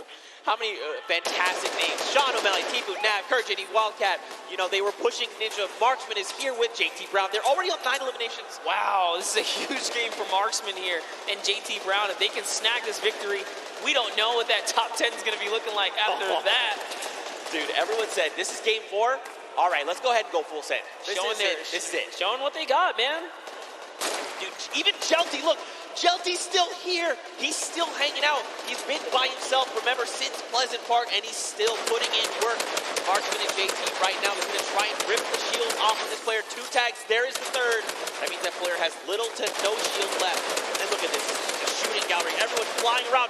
White damage number goes. Monster, they're out the storm. Can they be picked up? They cannot. So close. They were doing such a great job working together to lay down that fire there. And there's still more players nearby. He's trying to see what he can get. That was a great shot right there. That one might actually convert, but it doesn't matter. He has to get to the next spot. And it does. It was Nick Merckx who ends up falling to the zone at that moment because he had so much damage. And look at this. Marksman says, you know what? You don't get that for free. He's breaking it on down right here.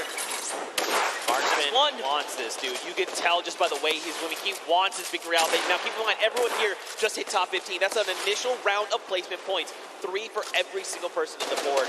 This is huge. Airwalks already has 4 eliminations as a team right here. RO, Grime, and Airwalks. He's found someone else he wants to start pressuring. Those are his builds, though. Can he get this wall right here? There it is. Quick replacement. You didn't even see it. but just like that, it was his. That's a huge shot. Can he get the push through right now? We're looking at Airwalks in the bottom right screen here. In goes another replace. He's so fast. It was Ninja making it look easy. And now look across the way. Marksman took the high ground. He does take fall damage. JT Brown and Airwax, they're going up right now. Down below, Lachlan McKenzie. Grime is still here. This is an all-out brawl right now, Monster. No duo is that close together. You've got Aiden. He's by himself because Rob was eliminated earlier on by Tfue. Lachlan's got himself caught in a box. And look, Marksman is using those chug splashes. He's like, look, now is the time. I know down below there is an enemy, and he is a threat. I have to be in the best possible spot. Honestly, way to keep cool for Marksman. Recoups with his teammate right there. He just regathered himself, used those chug splashes, and that's why they're the best heal in the game. They're just back just like that. Sean goes down. Courage also goes down in one failed swoop, and that was Aiden who picked them all up. And look at this Marksman. He's still holding that high ground right now. Airwalks just got taken out by Aiden and Jacob, so Jacob is still in the running here. We saw him clutch a game earlier today. Can he do it even with no material once again in another game here? But it's going to be a tough one as Marksman and JT Brown are so healthy and looted in the high ground right here. Aiden actually just straight up wraps up Jacob right there.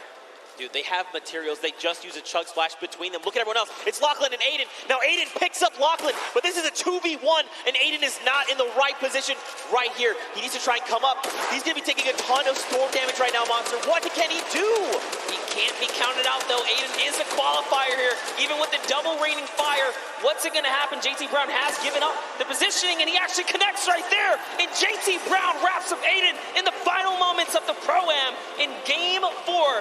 With a huge game, 12 total elims for JT Brown and Marksman. Dude, well executed. You could tell. I mean, like you said, this is Aiden, right? This guy's been in situations like this before. He knew what he had to do. He tried to go for the high ground. Marksman, though, intelligently said, look, you know what? I'm going to block Aiden from getting this high ground. I know my dual partner has the angle. He's telling me he has the angle. Look at this. JT drops back down as Aiden says, look, I got to double back. Nope.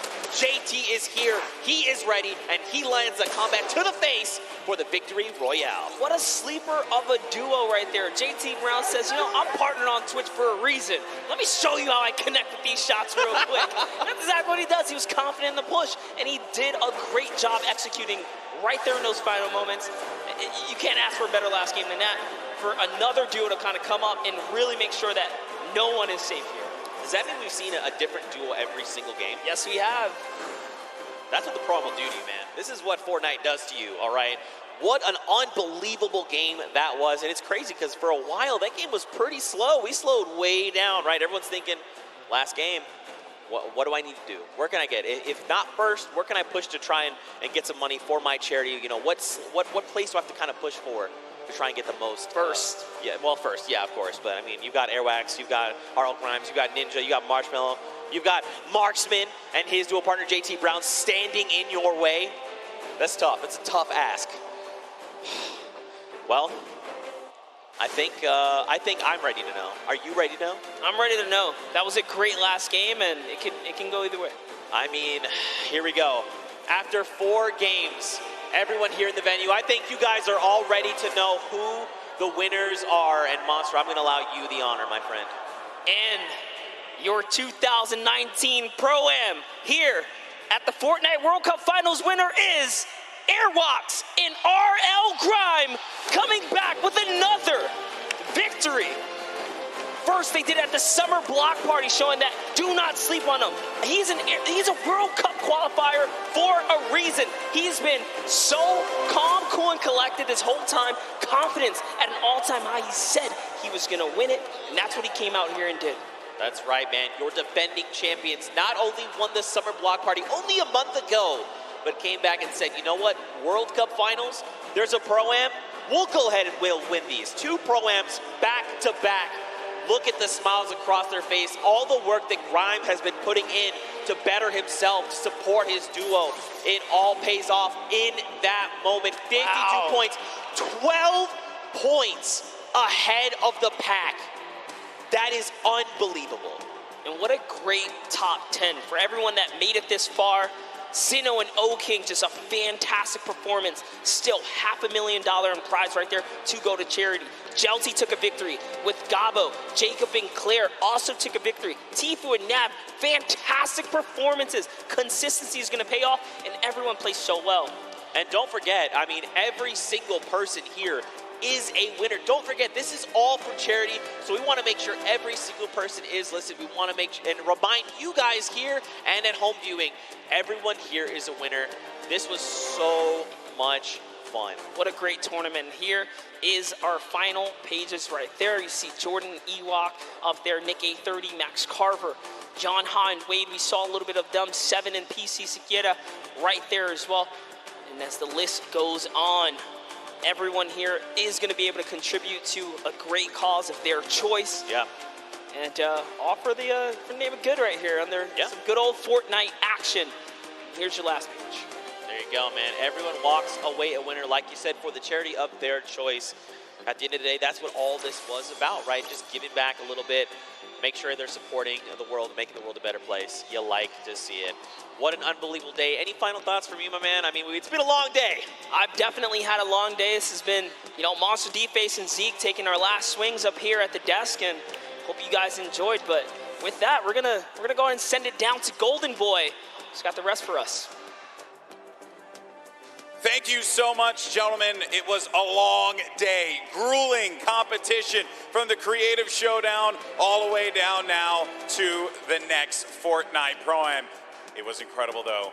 And as you all know, we have our winner. Welcome to the winner's circle. Once again, it's Airwalks and Grime.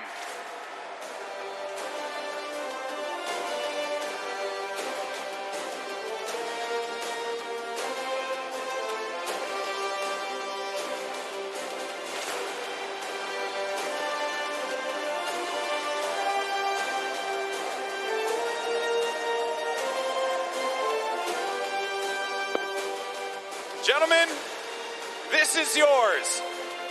Your 2019 Pro-Am champions, the two-time Airwalks and RL Grime!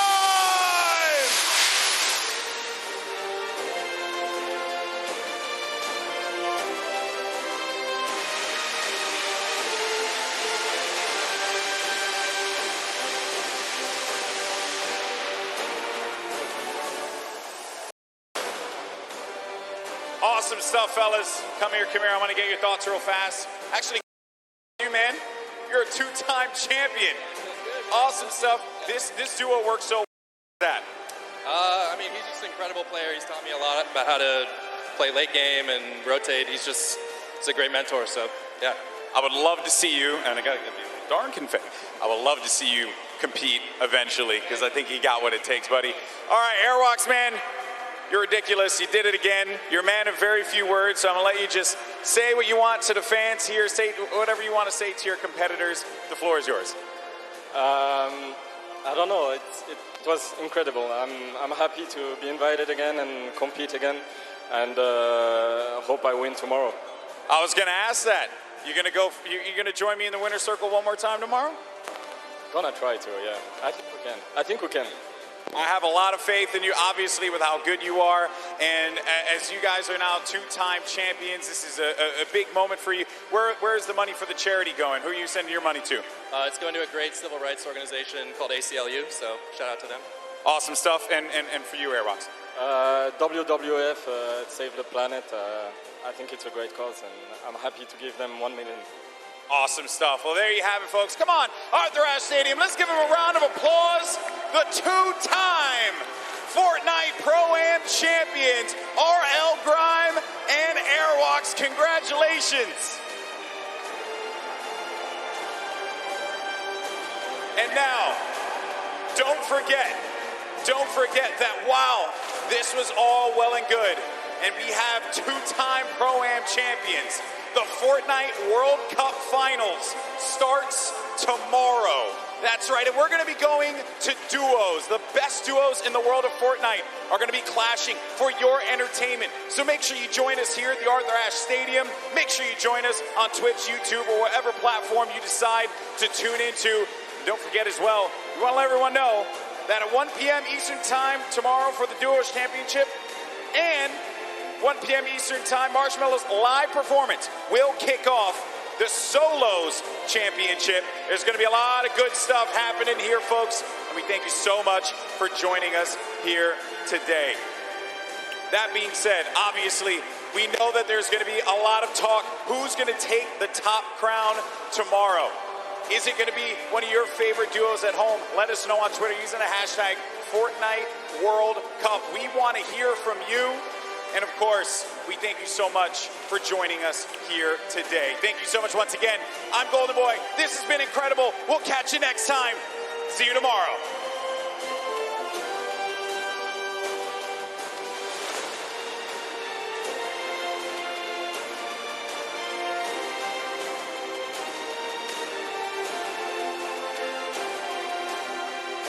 You've been waiting for.